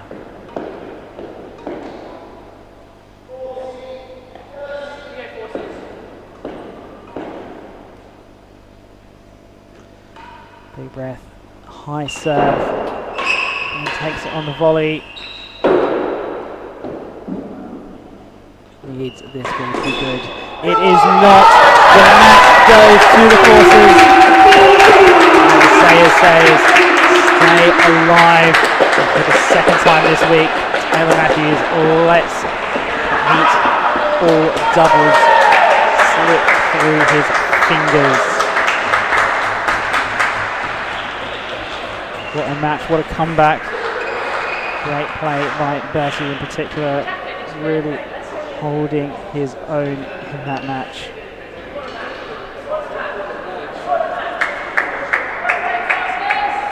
the end, just 1 point in it.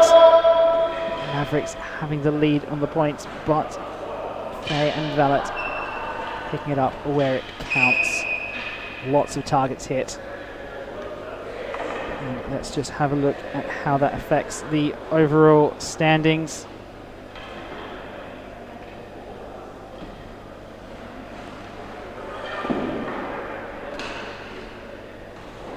So with one match still to play,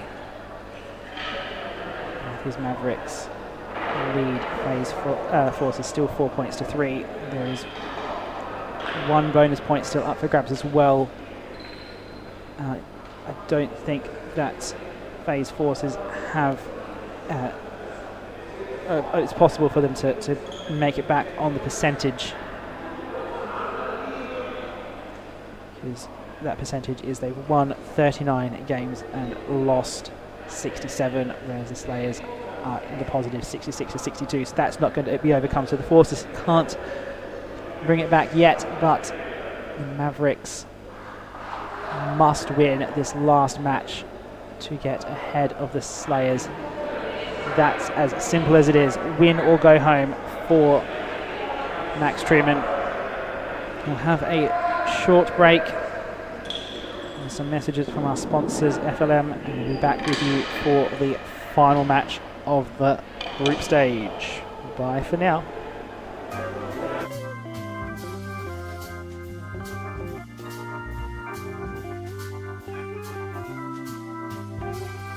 Hello, my name is Sam Candy and I'm an advisor at FLM. FLM are proudly sponsoring the National League, and we are really looking forward to the Super League in April, which is taking place over 4 days at Queen's Club. This short and sweet video is simply an introduction to what we do and how we do it. Specifically, how we help people in sport. So what is it that we actually do? Well, we help people be in the best possible financial position they can be. Specifically, we ensure that clients achieve their goals and aspirations through holistic and quality financial planning. We work with people long term to build a plan and, importantly, stick to it. We also ensure to educate and improve understanding of the broader financial world to those who don't work in the industry. When it comes to understanding and education on finance, we feel the sport industry specifically is somewhat overlooked, where people have less, possibly, conversations on finances, and there are typically no centralised wellbeing service that would otherwise be available in a classic 9-to-5 office setting. How people are paid, career options, length of career, as well as structure, employed, self-employed, or through a limited company. These are all completely different for the sports industry. Very difficult to navigate through all of this, and that's where we come in. As the key sponsor of the IRTPA's National League, I'm available to you to help. If you are interested in learning more, upskilling financially, and getting a plan together to be in a better position, please do reach out. Thank you, and looking forward to the Super League in April.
Hello, my name is Sam Candy and I'm an advisor at FLM. FLM are proudly sponsoring the National League and we are really looking forward to the Super League in April, which is taking place over 4 days at the Queen's Club. This short and sweet video is simply an introduction to what we do and how we do it. Specifically, how we help people in sport. So what is it that we actually do? Well, we help people be in the best possible financial position they can be. Specifically, we ensure that clients achieve their goals and aspirations through holistic and quality financial planning. We work with people long term to build a plan and importantly, stick to it. We also ensure to educate and improve understanding of the broader financial world to those who don't work in the industry. When it comes to understanding and education on finance, we feel the sport industry specifically is somewhat overlooked, where people have less possibly conversations on finances and there are typically no centralised wellbeing service that would otherwise be available in a classic 9 to 5 office setting. How people are paid, career options, length of career, as well as structure, employed, self-employed or through a limited company. These are all completely different for the sports industry. Very difficult to navigate through all of this, and that's where we come in. As the key sponsor of the IRTPA's National League, I'm available to you to help. If you are interested in learning more, upskilling financially, and getting a plan together to be in a better position, please do reach out. Thank you, and looking forward to the Super League in April.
Hello, my name is Sam Candy and I'm an advisor at FLM.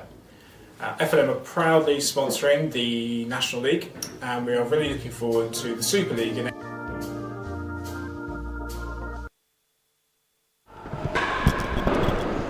Hello and welcome back to the Queen's Club for the final match of the round robin stage of this year's inaugural FLM Super League.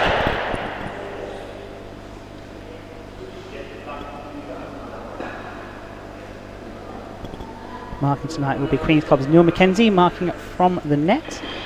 We'll get to player introductions very shortly.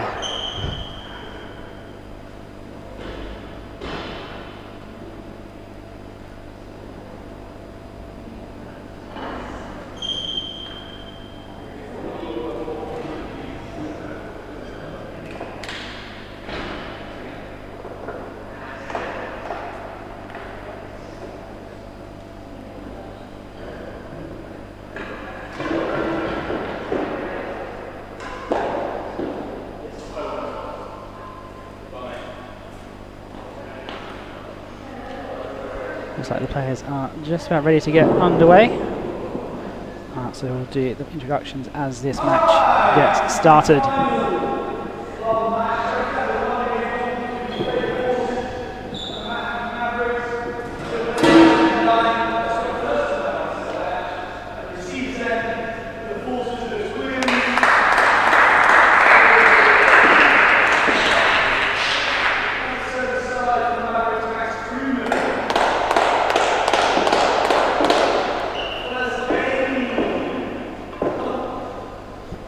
So for the context for this match, this is a must-win match for the Mavericks. It is a dead rubber for the Forces, but it's a great serve to start with.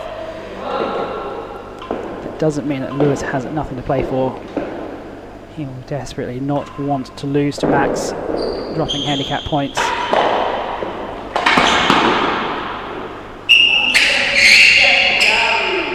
And there is also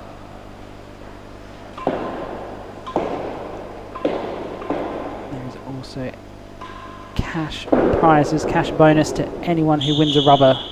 So Lewis would like to go at home with a slightly larger check.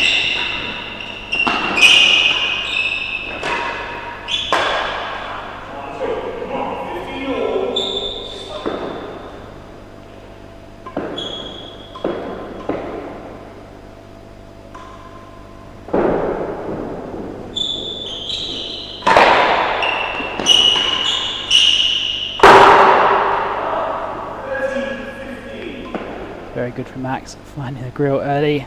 Always nice to find that grill. Just make sure you know your range, get familiar with the chord again, boost up that confidence just a bit as well. Looking for it there.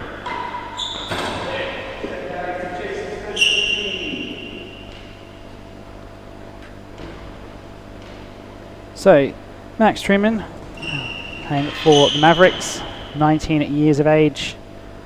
No real home court advantage here at Queen's. Handicap of 8. He's really looking to push that down towards 0. Working with Tim Chisholm out at Tuxedo when he eventually gets out there. So has a chase now.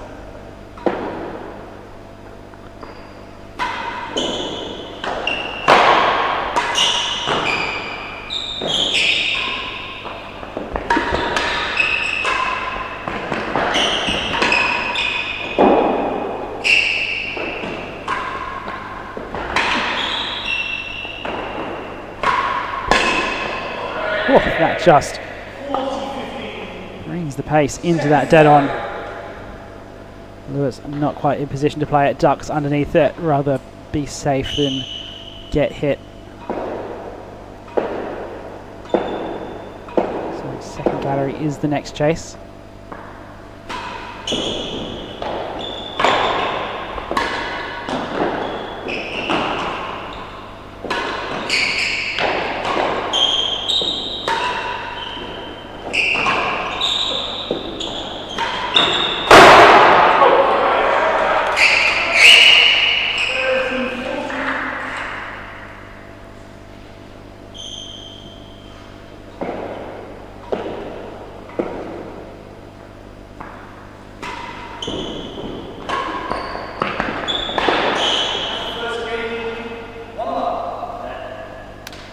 So first game goes the way of the Mavericks.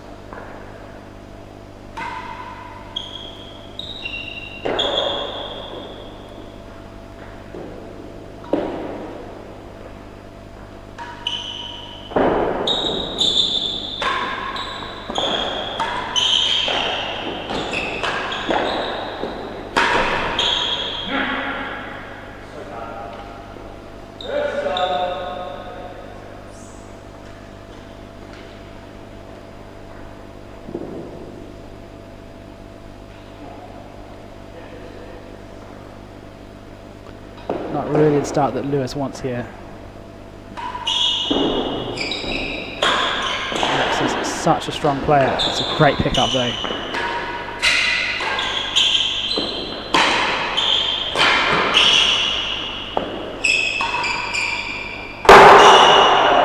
One of the things with Lewis's play is he plays the ball so late.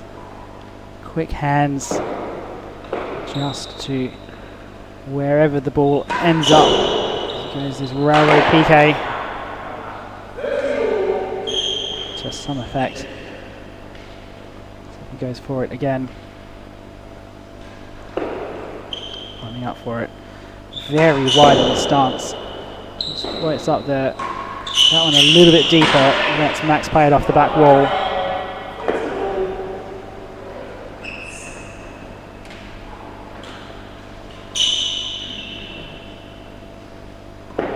In a serve like this, you really do have to get your length spot on. And just spun out a bit, caught Max a little bit off guard.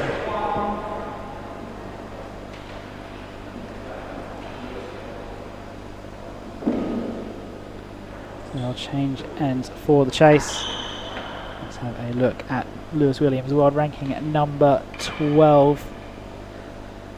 6.3, but not a happy hunting ground here at Queen's for him. So essentially these two are playing off level based on their court adjustments. Currently working out of Leamington with Chris Haley and Nick Jamieson. Lewis keeps badgering me to come up there and have a game out there, which I will do eventually.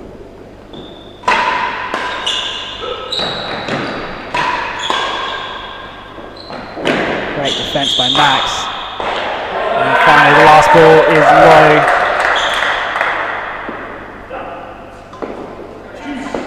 Max has trained so much with Will Flynn, and Will Flynn is one of the hardest hitters of the ball, so Max will not be perturbed by that pace that Lewis is bringing. Oh, that was just going to tip over the net. These match balls have definitely softened over the last few days. They're not dying in that forehand corner as much as they did back on day one.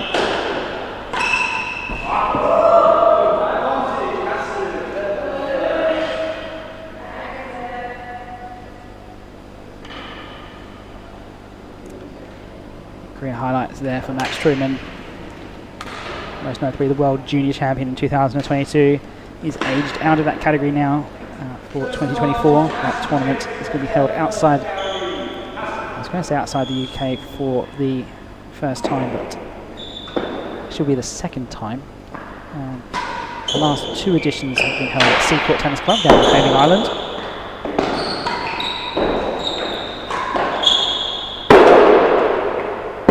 Bando ball here.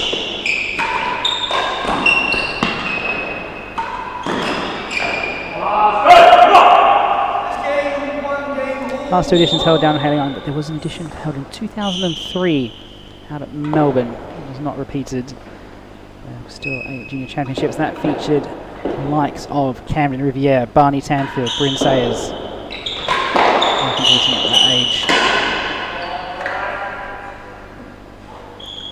So those players grew up to be at the top of the sport, and so those who are competing for it this year will also be the stars of the future.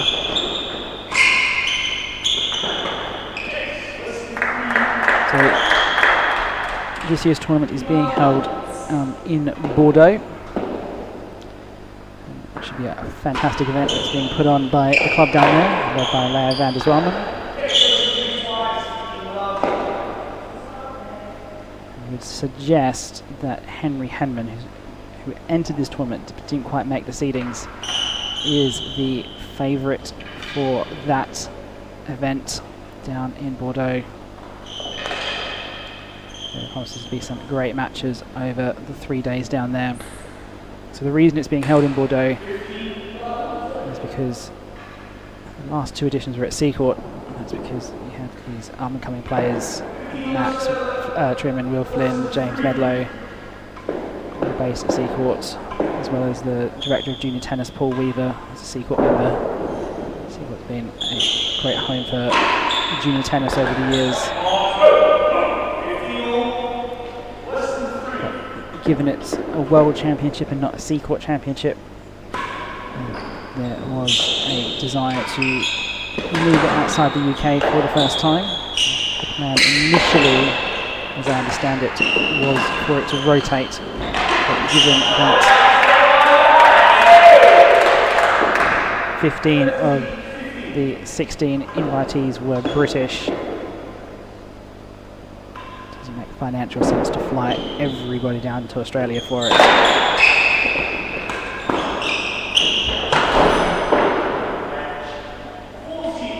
Or across to America, so it has gone to Bordeaux instead. We've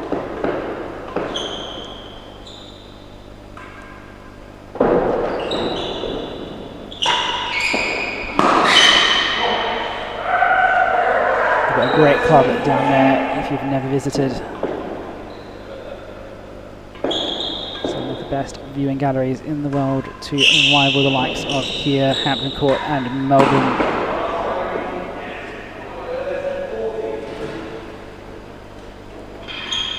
Hosted at the World Doubles Championships in the last edition back in 2022, so this will be their next big event, but they're also hosting the Coupe de Bordeaux again in June, which is for the top 16 available amateur players. I think there might be a handicap cutoff. Don't quote me on that,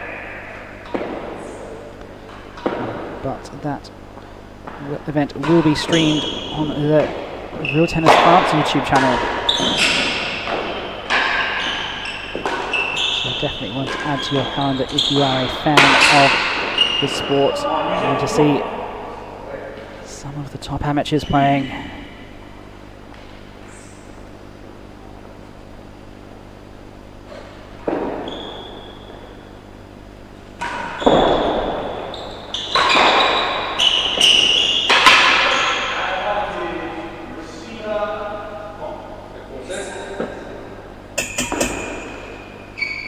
Getting the dominant end of the serving, and that statistic that's just come on your screen, up to 63% points on the serve. Just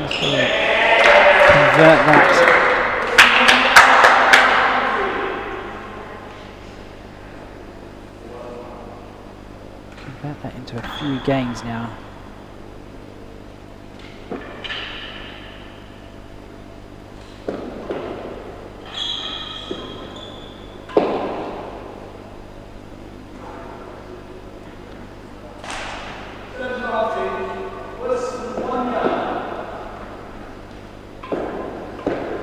Worse than a yard. Lewis will force this if he gets the chance. Off the back wall. He's up to it.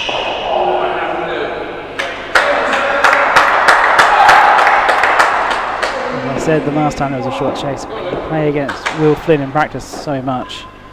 You just get used to dealing with that hard ball. Yes, let's go.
All the rest of the Mavericks team down that side gallery. Captain Ben Taylor-Matthews, closest to the screen. He will be ruining his chances in the doubles. Had a great win in the singles against Bryn Sayers, but let both of his doubles slip 8-9. Which has meant that it is all down to his teammate Max. Behind him, Levi Gale, dominant win over Claire. Next to them, Zach and his girlfriend Molly.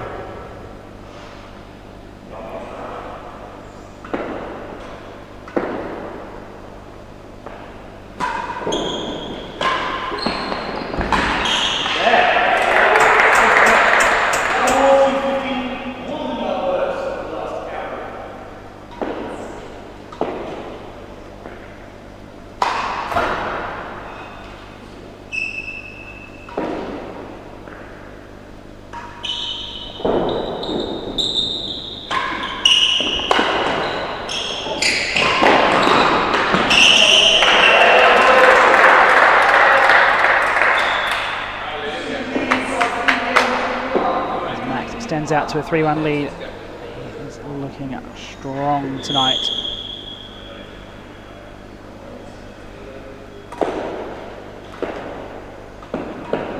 What can Lewis do to keep up?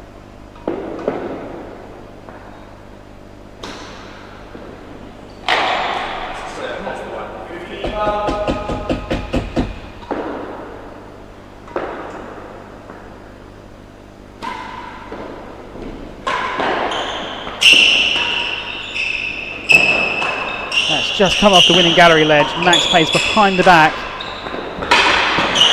What a fantastic shot by Max.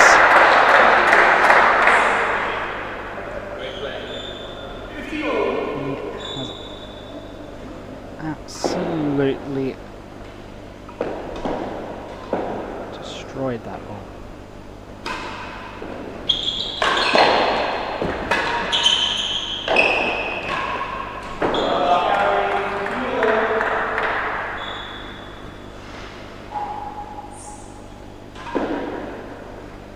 Great work by Max there, just showing his skill. There's been plenty of spectacular shots from Lewis as well. He is an absolute highlight machine.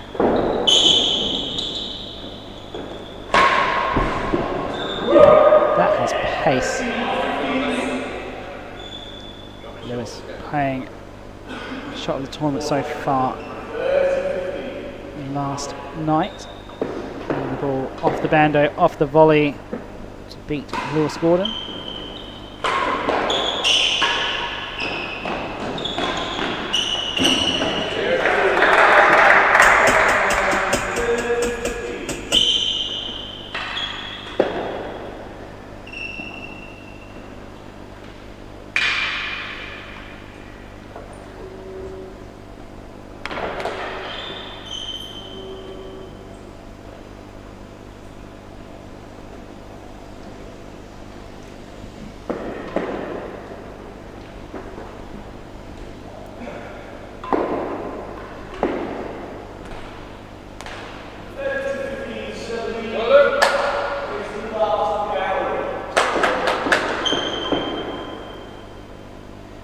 Big couple of points here for Williams.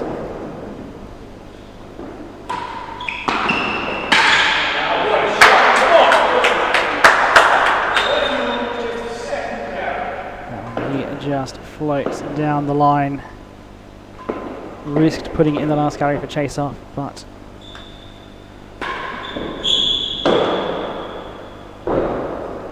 just to get the error. Second gallery here, plays the same shot, almost gets the same result.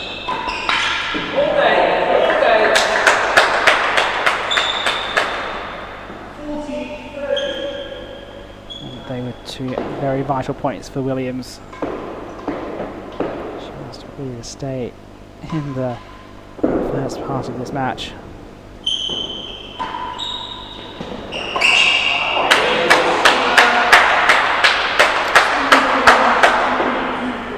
Two-three looks very different for 4-1, so that was absolutely crucial for Lewis.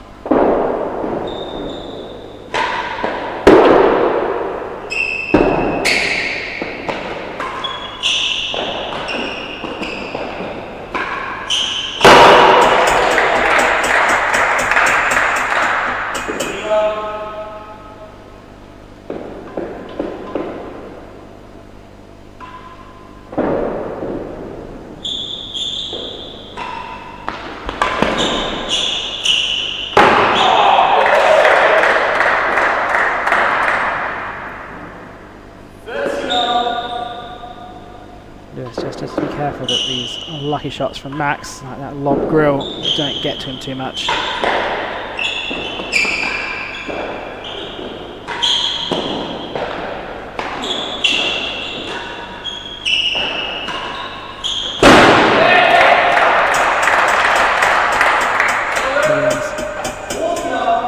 Has something of a reputation of being a slow starter.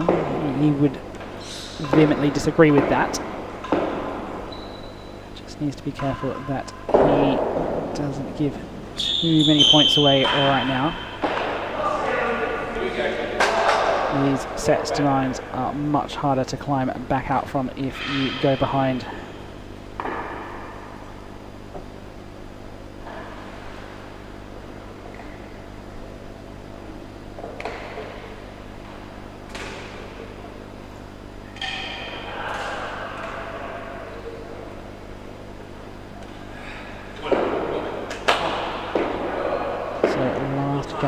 Is the chase. Again, Mavericks must win this match to stay alive in the competition. The forces are already out.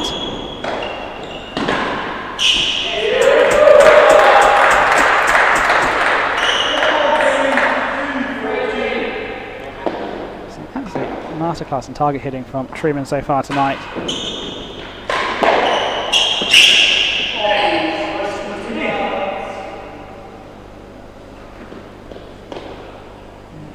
Found plenty of shots into that grill and dead on. Don't know if he's hit any winning galleries yet.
So if you are watching this and enjoying it, we would absolutely love to hear from you in the live chat.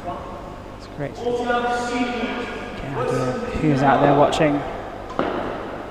What have you enjoyed about this format?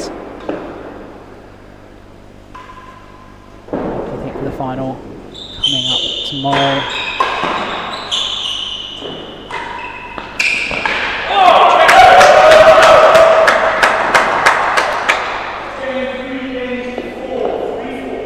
Still very much alive in this match.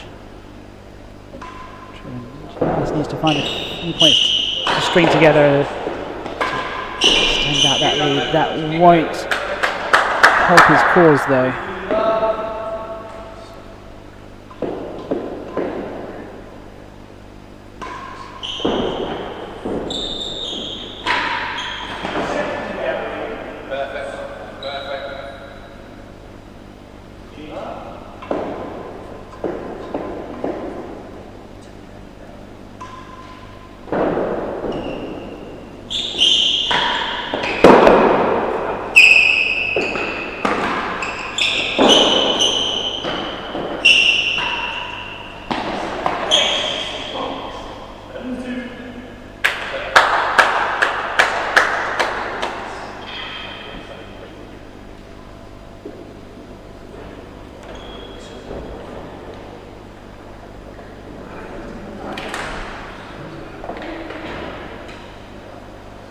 It has been an absolutely great showcase of tennis over the course of the week. The top 16 players in the country into one venue. It's just meant that the whole place has been buzzing, especially with the rackets going on down the other end of the building.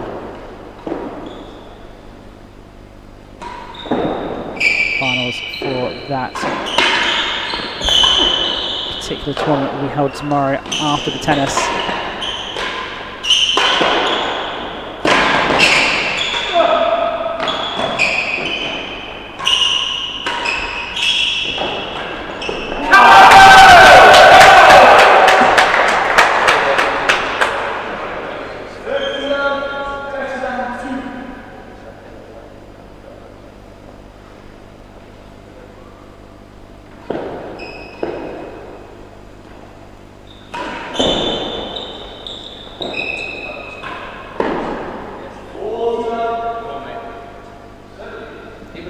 So if you are tempted, it will be a great day of sport at the Queen's Club tomorrow. And we'll have the final of the Super League, we'll have the semi-finals of the rackets doubles, we'll have the final of the ladies rackets doubles, Queen's Club paddle championships.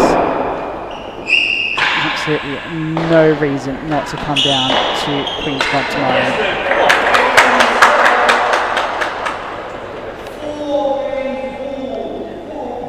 Has brought it back to 4-all now. That somewhat slower start.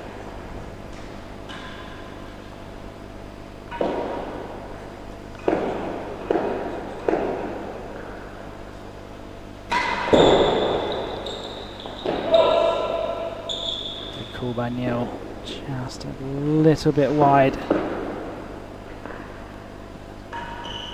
Not quite that Lewis is targeting though, pulling it onto that stroke line.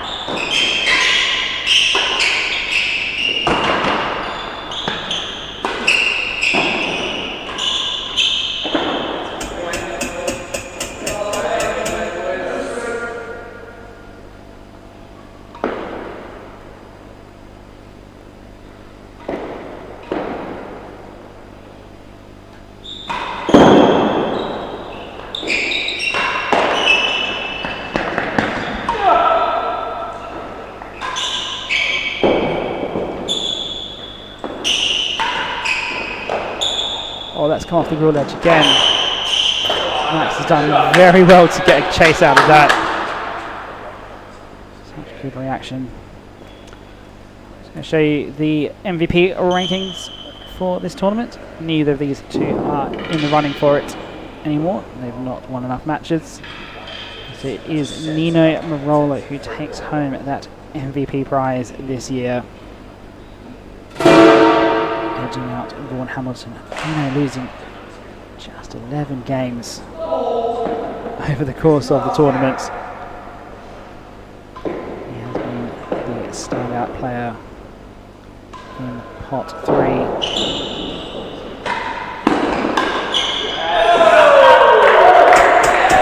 And off the back foot, completely off balance. Max finds those hazards to win the chase.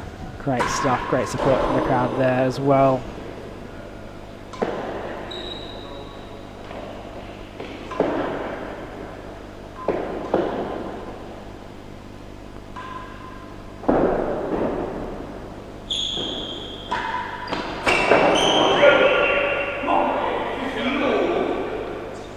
Players exchanging some gallery chases there.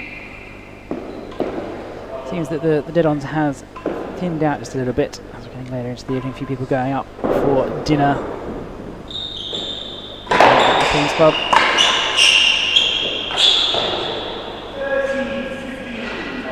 But I am sure they will be out in force again tomorrow. There's always space here at Queen's if you want to come along and watch too. Action starts at 12 and the action continues right now with Lewis Williams finding that main wall dead on.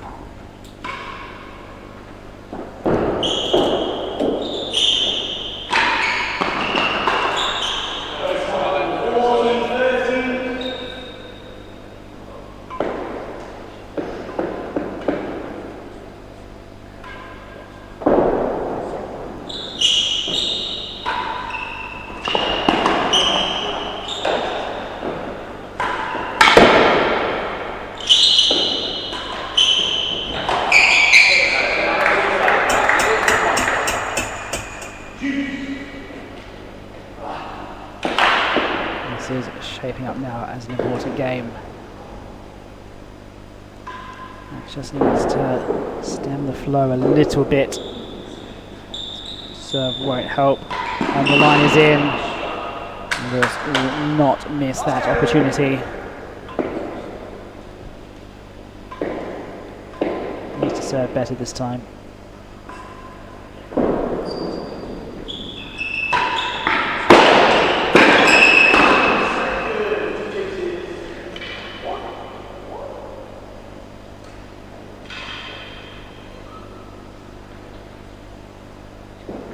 The team support in that side gallery has been joined by Vaughan Hamilton from the Slayers. All the Slayers very interested in the result of this match. If he wants to continue playing tomorrow, he will be supporting the Forces, Lewis Williams, because if Lewis wins, then the Slayers go through. And it's that simple. No percentage calculations or anything like that coming into play. Mavericks win, Mavericks go through. Forces win, Slayers go through.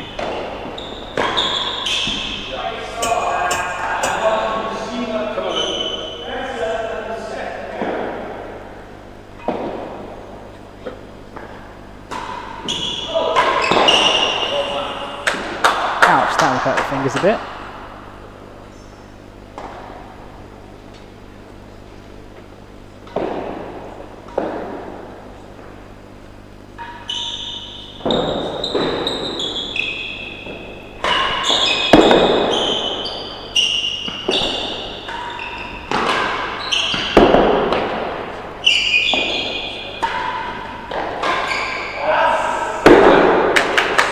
Very nearly an amazing shot, going that forehand off the timber.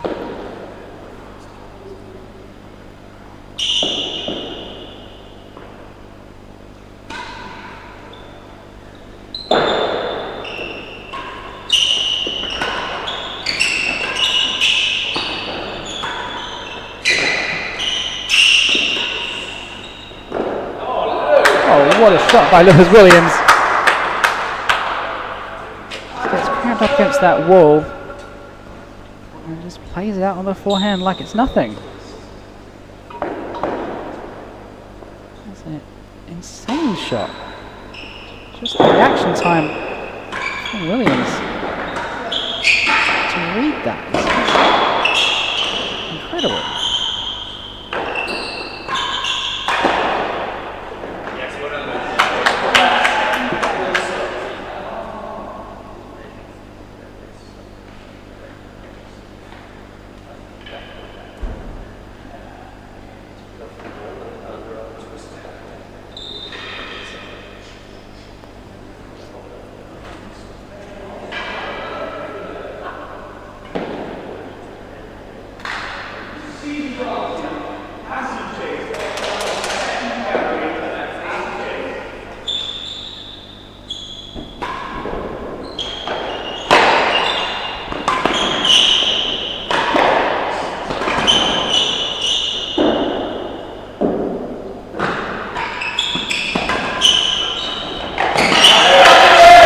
Needed to finish that point well.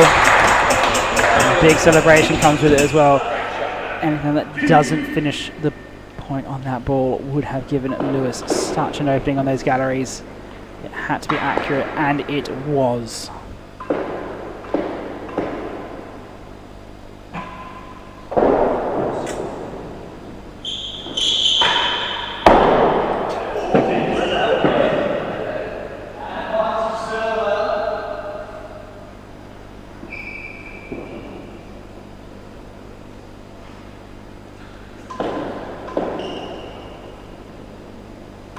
Big few points here, just to try and wrestle some momentum either way.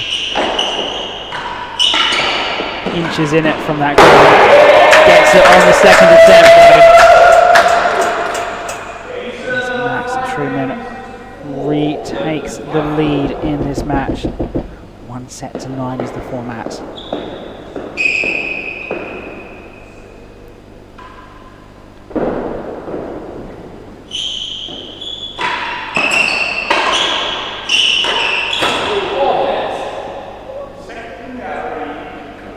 second gallery with so much power as well. He wants to make sure it goes in there.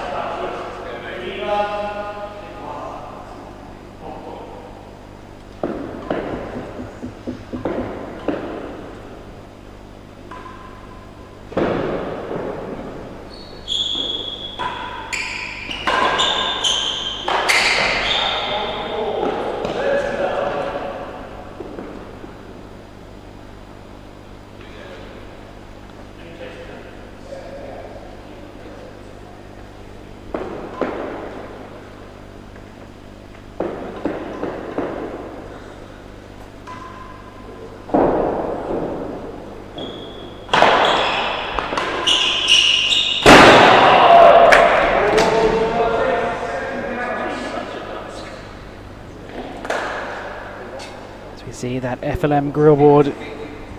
Huge thanks to FLM for sponsoring this event and getting involved with this sport of real tennis. They've been absolutely fantastic over the course of the few days that we've had up there in that members bar. Great to see some of the supporters coming down for the week. We've had players from Oxford, from Prested, from Hollyport, from Seacourt, all coming to see some fantastic tennis.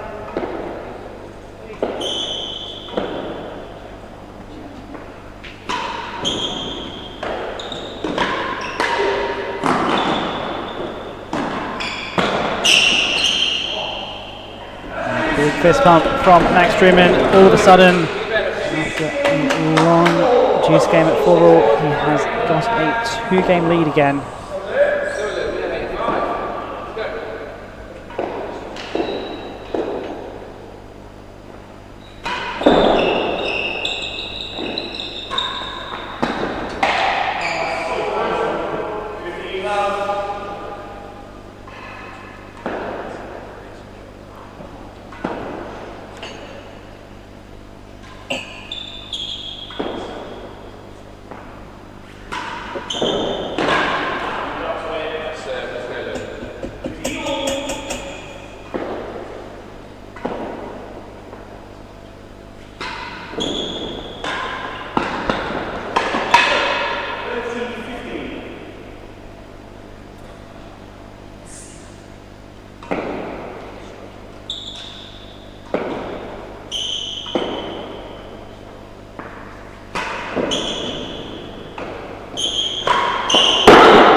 Less than 2 is the chase that's been laid, and again big points for the match.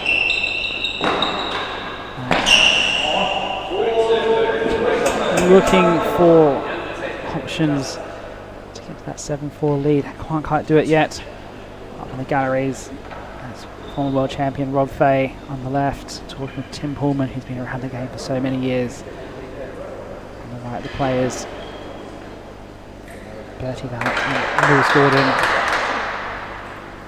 Lewis will be keen for Lewis Williams to win this one, to help put him through. Vallat is out. Both of them will be supporting Williams though.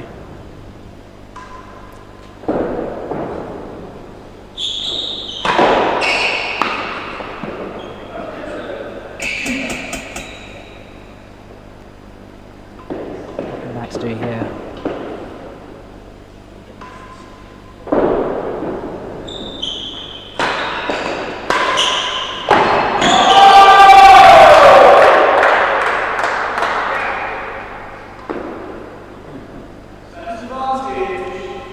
Finds the bottom lip of the grill but manages to touch that backboard before it goes high. Very, very small matches here.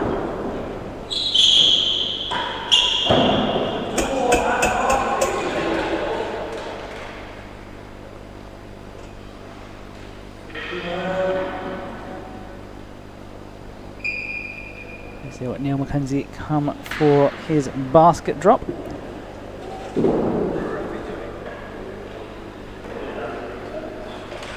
Something we're much more accustomed to seeing Drew Lyons do.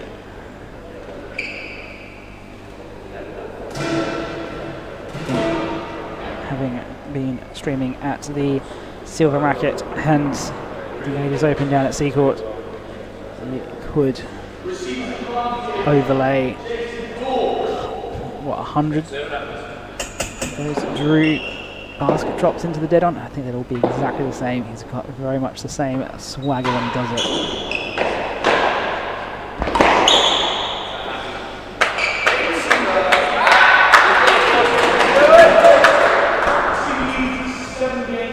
Big point now, 7-4 lead to the Mavericks. Just 2 games away from their place in the final.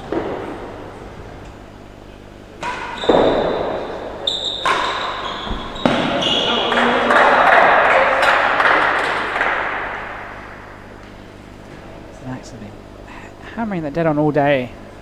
I'm not sure if Lewis isn't reading it right or he's not confident enough in his volley. It's just, it seems like dead-ons that some other players like a Rob Shankman or a Levi Gale would be getting rackets on.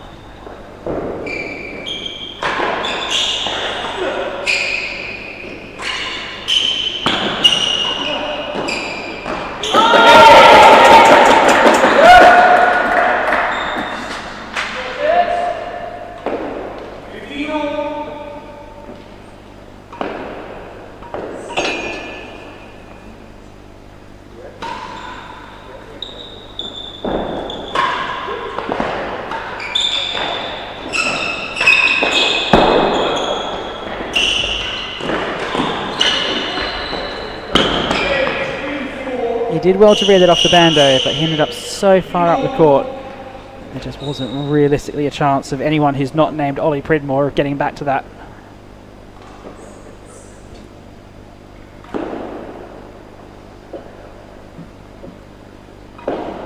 Or he would have gone back to that with a big split lunge. Great to see him at the Bathurst Cup. Expect to see him next at the next Australian Open down in Hobart after his sabbatical here in the UK to his engineering degree. Pridmore, if you are listening, I don't think you realise quite how many fans you've picked up in the UK over that time here.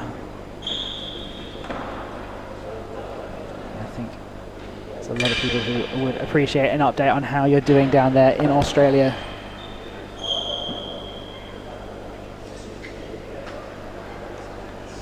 So 2 relatively short chases here for Max to defend as he pushes towards that magic 9-game figure.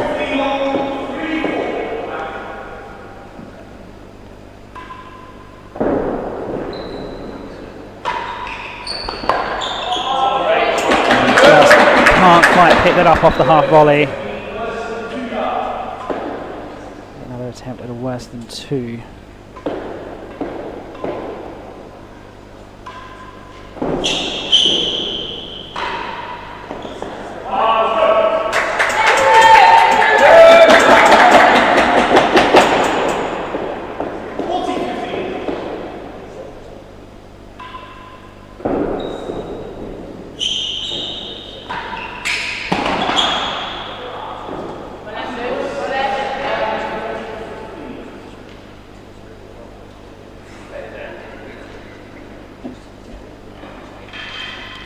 of a sudden, not being able to get those 2 chases back has completely changed the complexion of the match, because if Max managed to defend those 2, all of a sudden he's got points for 8-4. He'll be back in to take the match from there. All of a sudden, Lewis has an option to bring it back. Just how quickly fortunes can change in this game.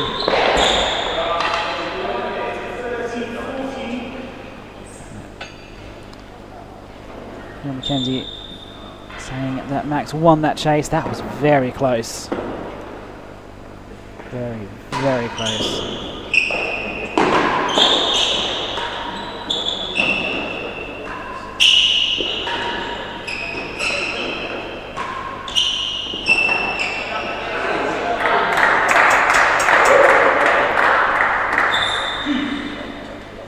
This will be a big win for Max should he make it.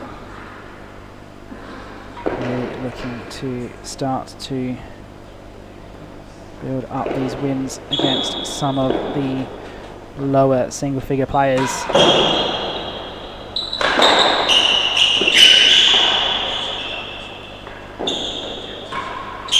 For about 2 years now he's been hovering around those high single figures, just was in there briefly and dropped out a bit. Now he is well and truly a single figure player capable of mixing it with the best. You can expect to see him at tournaments like the US Pro, British Open over the next little while. He hopes to start to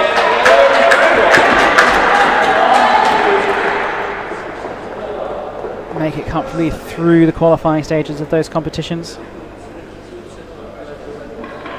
Actually, if he does get to play out over in there, he'll be a very strong contender for that US Pro Singles satellite tournament.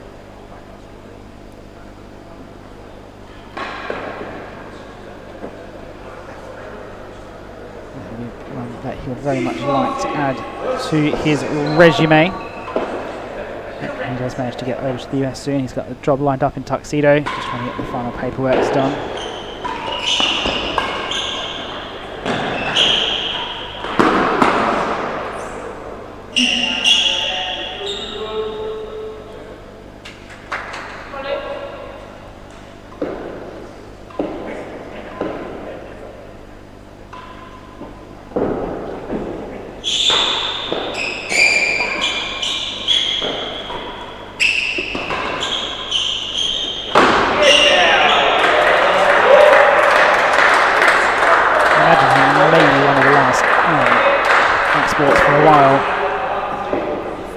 To the US. We have the IIP scheme now in the UK developing some young professionals, but also it's getting so much harder to get American visas.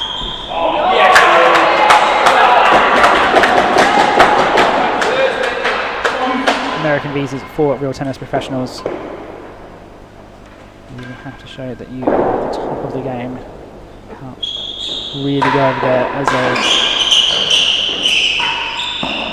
high handicap club player. You have to be showing you are some of the best in the world to get that elusive visa, as you saw with John Lumley for about 12 months. It's not enough for John and Max to get visas. How are you going to be going if you're a 20 handicap club professional?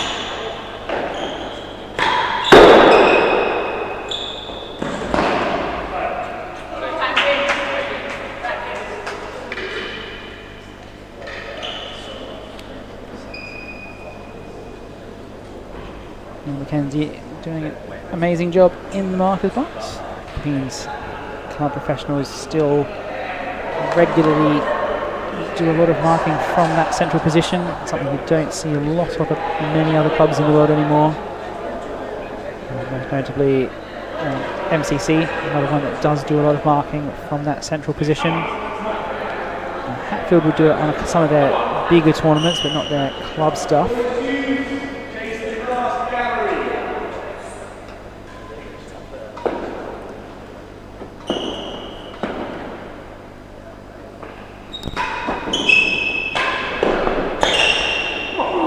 Oh, not quite. Picked up a net cord on the way through. Didn't get all the way over that last gallery line. Now it's chased the line.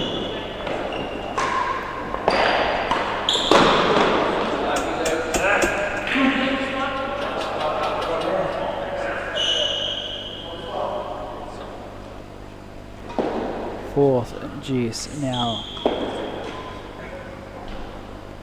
Again, this particular game is one of those ones where it's make or break for Williams and the forces, and by virtue of the positioning on the table, the Slayers.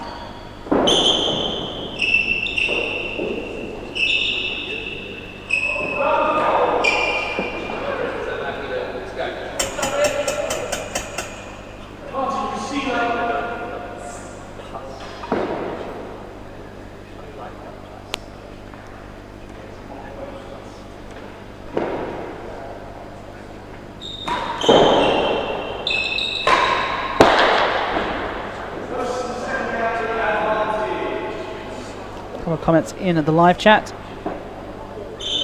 Peter Cipriano over in New York. Who would win between these two in a no-holds-barred wrestling match? I think the arm strength of some of these top players is quite strong. I wouldn't say that Max is not a contender for that particular competition. Has ever been and maybe something's for the bar laterwards, a real tennis professional's knockout arm wrestle competition.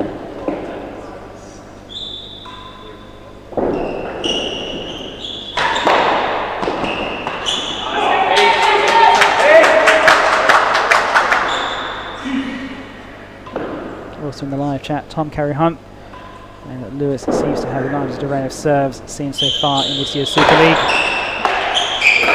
Oh, that's very nearly an incredible shot from Max. Just ended up framing it. And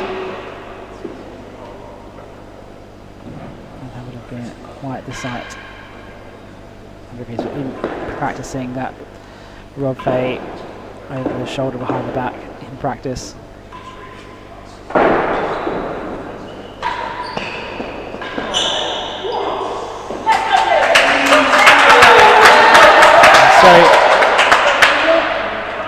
Finally, Lewis does break through. Keeps this match alive. 5-7 now.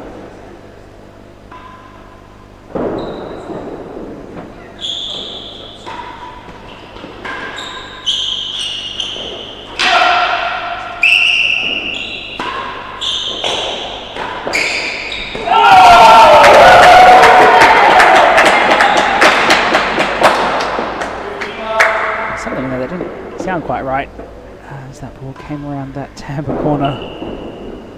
Lewis wet line. He was very happy to take that dead on as well as that one. 2 in a row for Lewis Williams.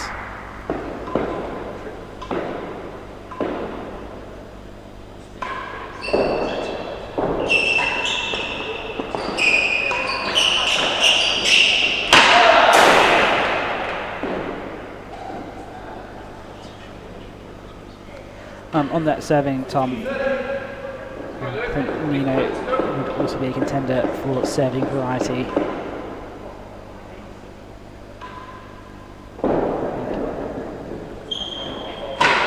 Nino has, in his game, the serves have subtle variations, even though they look very similar.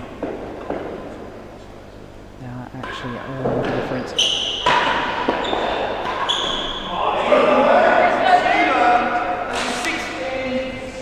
See so often after a long juice game, one player rattles through the next one. 6 games to 7 now, all to play for.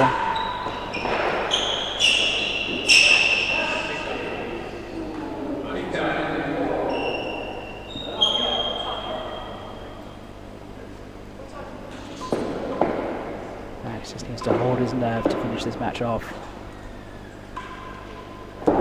Just 2 games. How hard can 2 games be?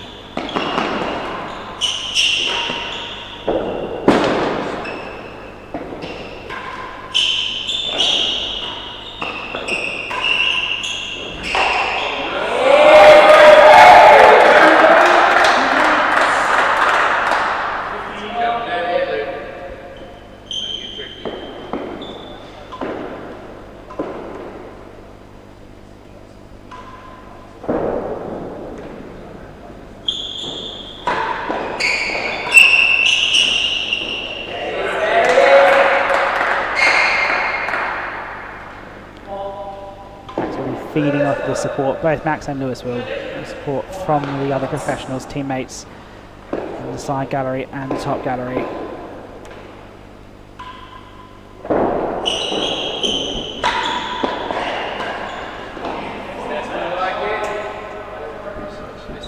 Can't believe he missed that shot, really.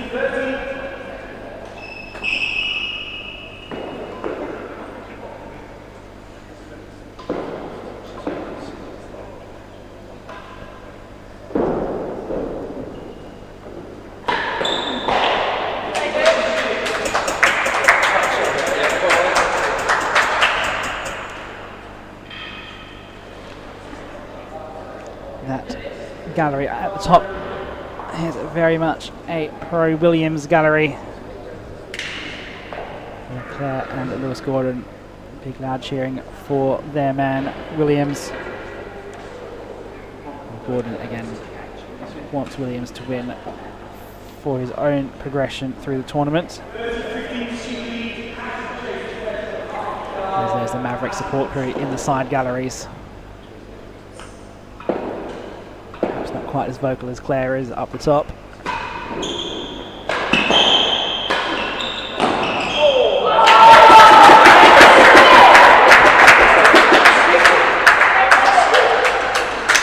can't believe he's not read that. She just needs to be careful now, Max. Crowds lifting Williams. Max needs to find something to counter it.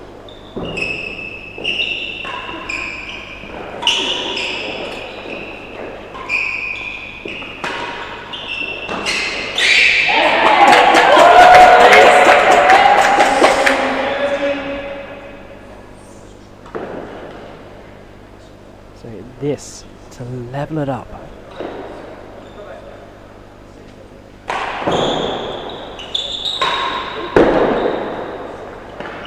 Good option here. He will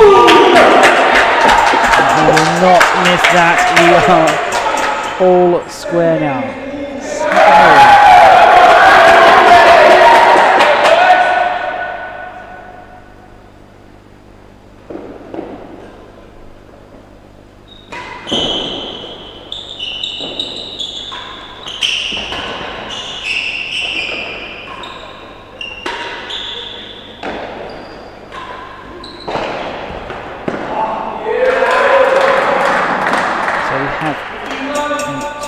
Game shootout on our hands. 2 games to decide the match. 2 games to decide who gets to play tomorrow.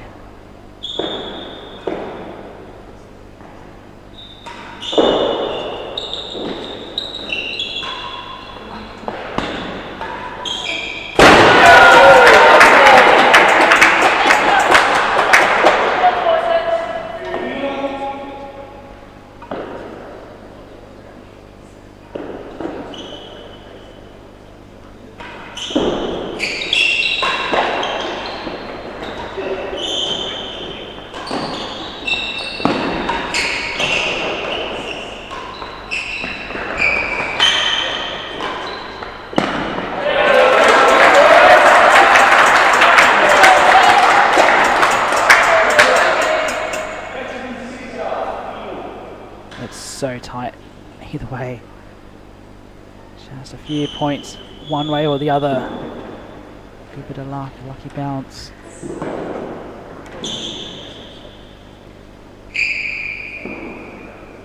Doesn't like the way that Les has reorganised that.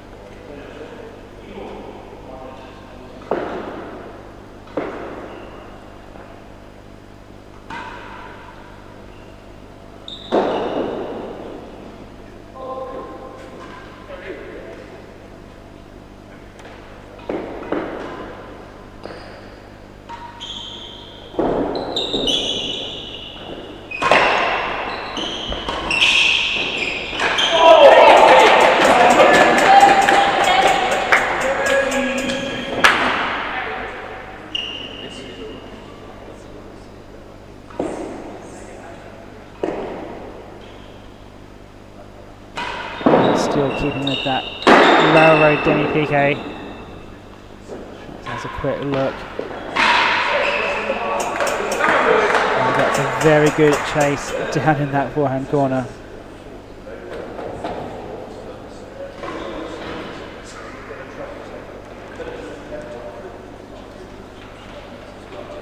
All the pros, all the players now very interested to see how this match will end.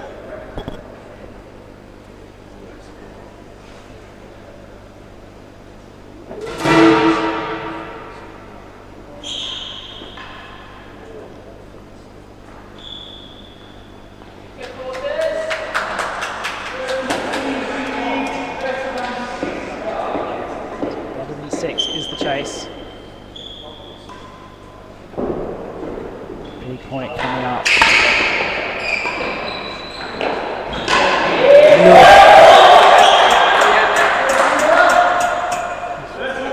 Just a little bit too far towards the galleries, trying to cover those hazard galleries, playing off the chase in order to be able to get that ball into the real corner. Great vision by Max to see that. Great forward up. He wins the short chase. And now 40-30.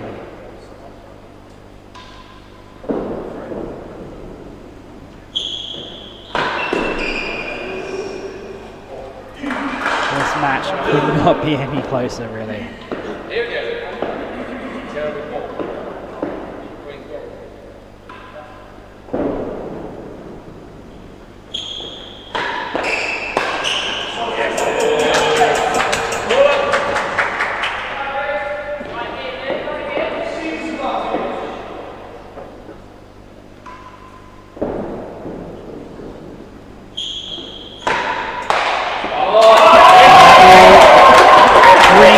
Williams within one game of taking the match.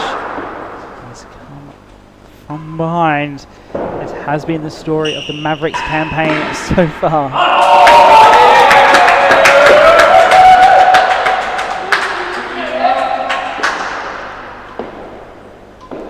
Remember, if Lewis wins this, that means the Sayers Slayers will go through.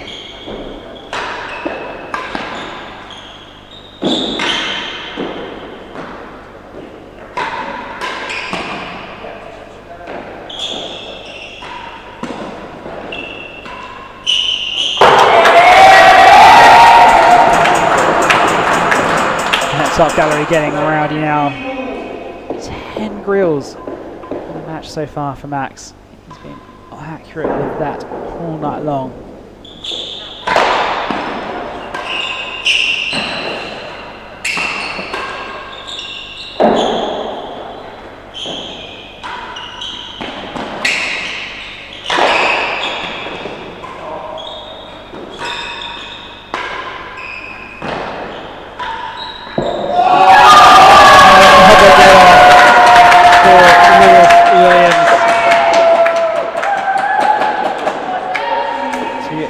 Big celebrations from the top of the gallery here at Queen's Club.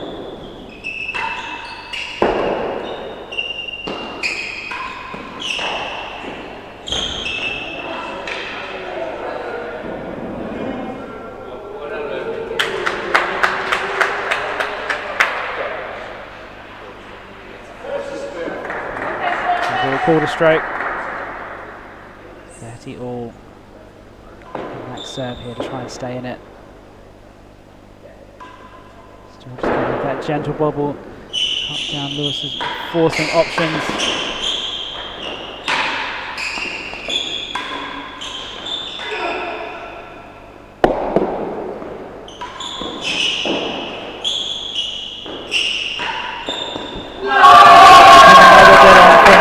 He is raking them in now. And it is match point.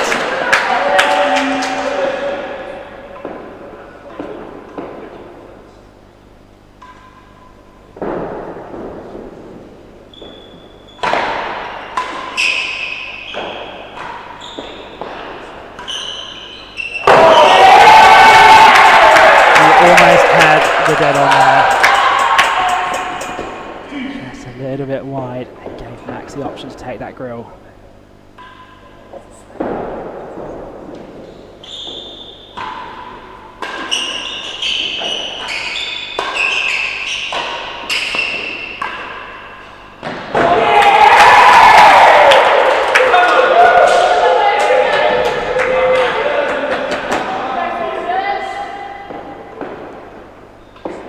This now all of a sudden will bring it back level.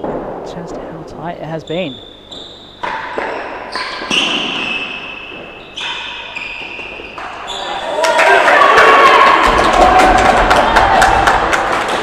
These are great fighters, both of them. Really pushing through to the end. The quality of the tennis has just gotten better and better over the course of this match. But who has the nerve to finish it off?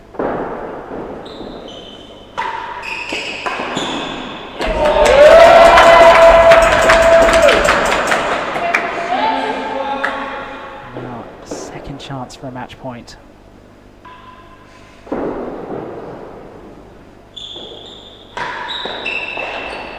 It's the dead on the same result as the previous match point. Ends in the grill. Trying to find that main force, just hasn't been able to do it on those 2 match points. Will he get another?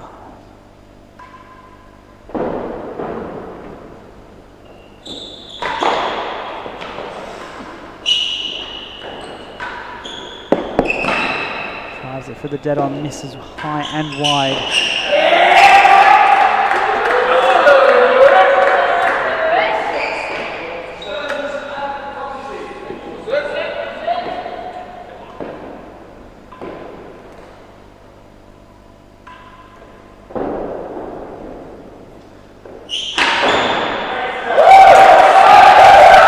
It is indeed 8-all. 58 points apiece, 8 games apiece.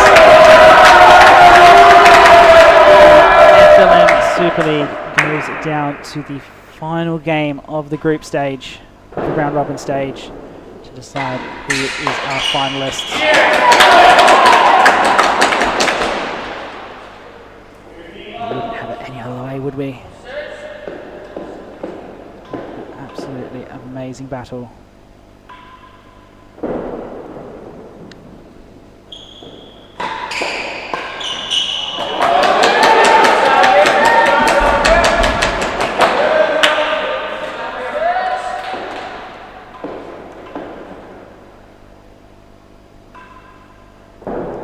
Serving bubbles again. We've seen him in the past, and he's under pressure, just resorts back to that body.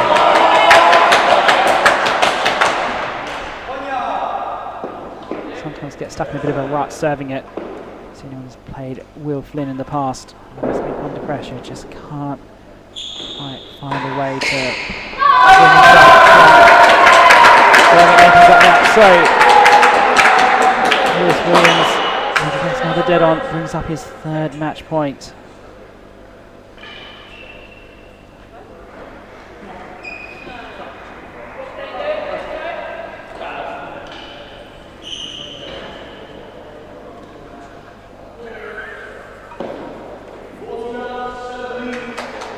This time he's got the serve and a short chase.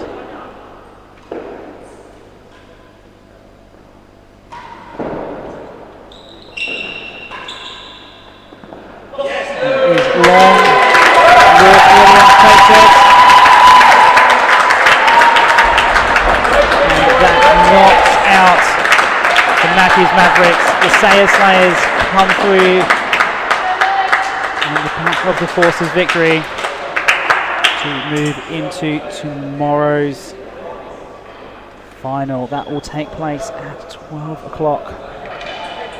Do come down if you are in London to the Queen's Club to watch some fantastic tennis. Don't forget there'll be some rackets on in the evening as well. From 4 o'clock, so from 12 o'clock we'll have the tennis final. The 3 matches played will be the number 1s playing the singles. I believe the number 2s and 3s will be playing the doubles, and the number 4s playing the singles. And then after that, at 4 o'clock, will be the final of the ladies open doubles rackets, and at 6 o'clock we'll start the semis of the men's doubles rackets. All of that still to come, but from all of us here at the Queen's Club, we thank you very much for joining us today, and we hope to see you again tomorrow, either here on the stream or in person. My name's been Ben Gatenbeek. Good night.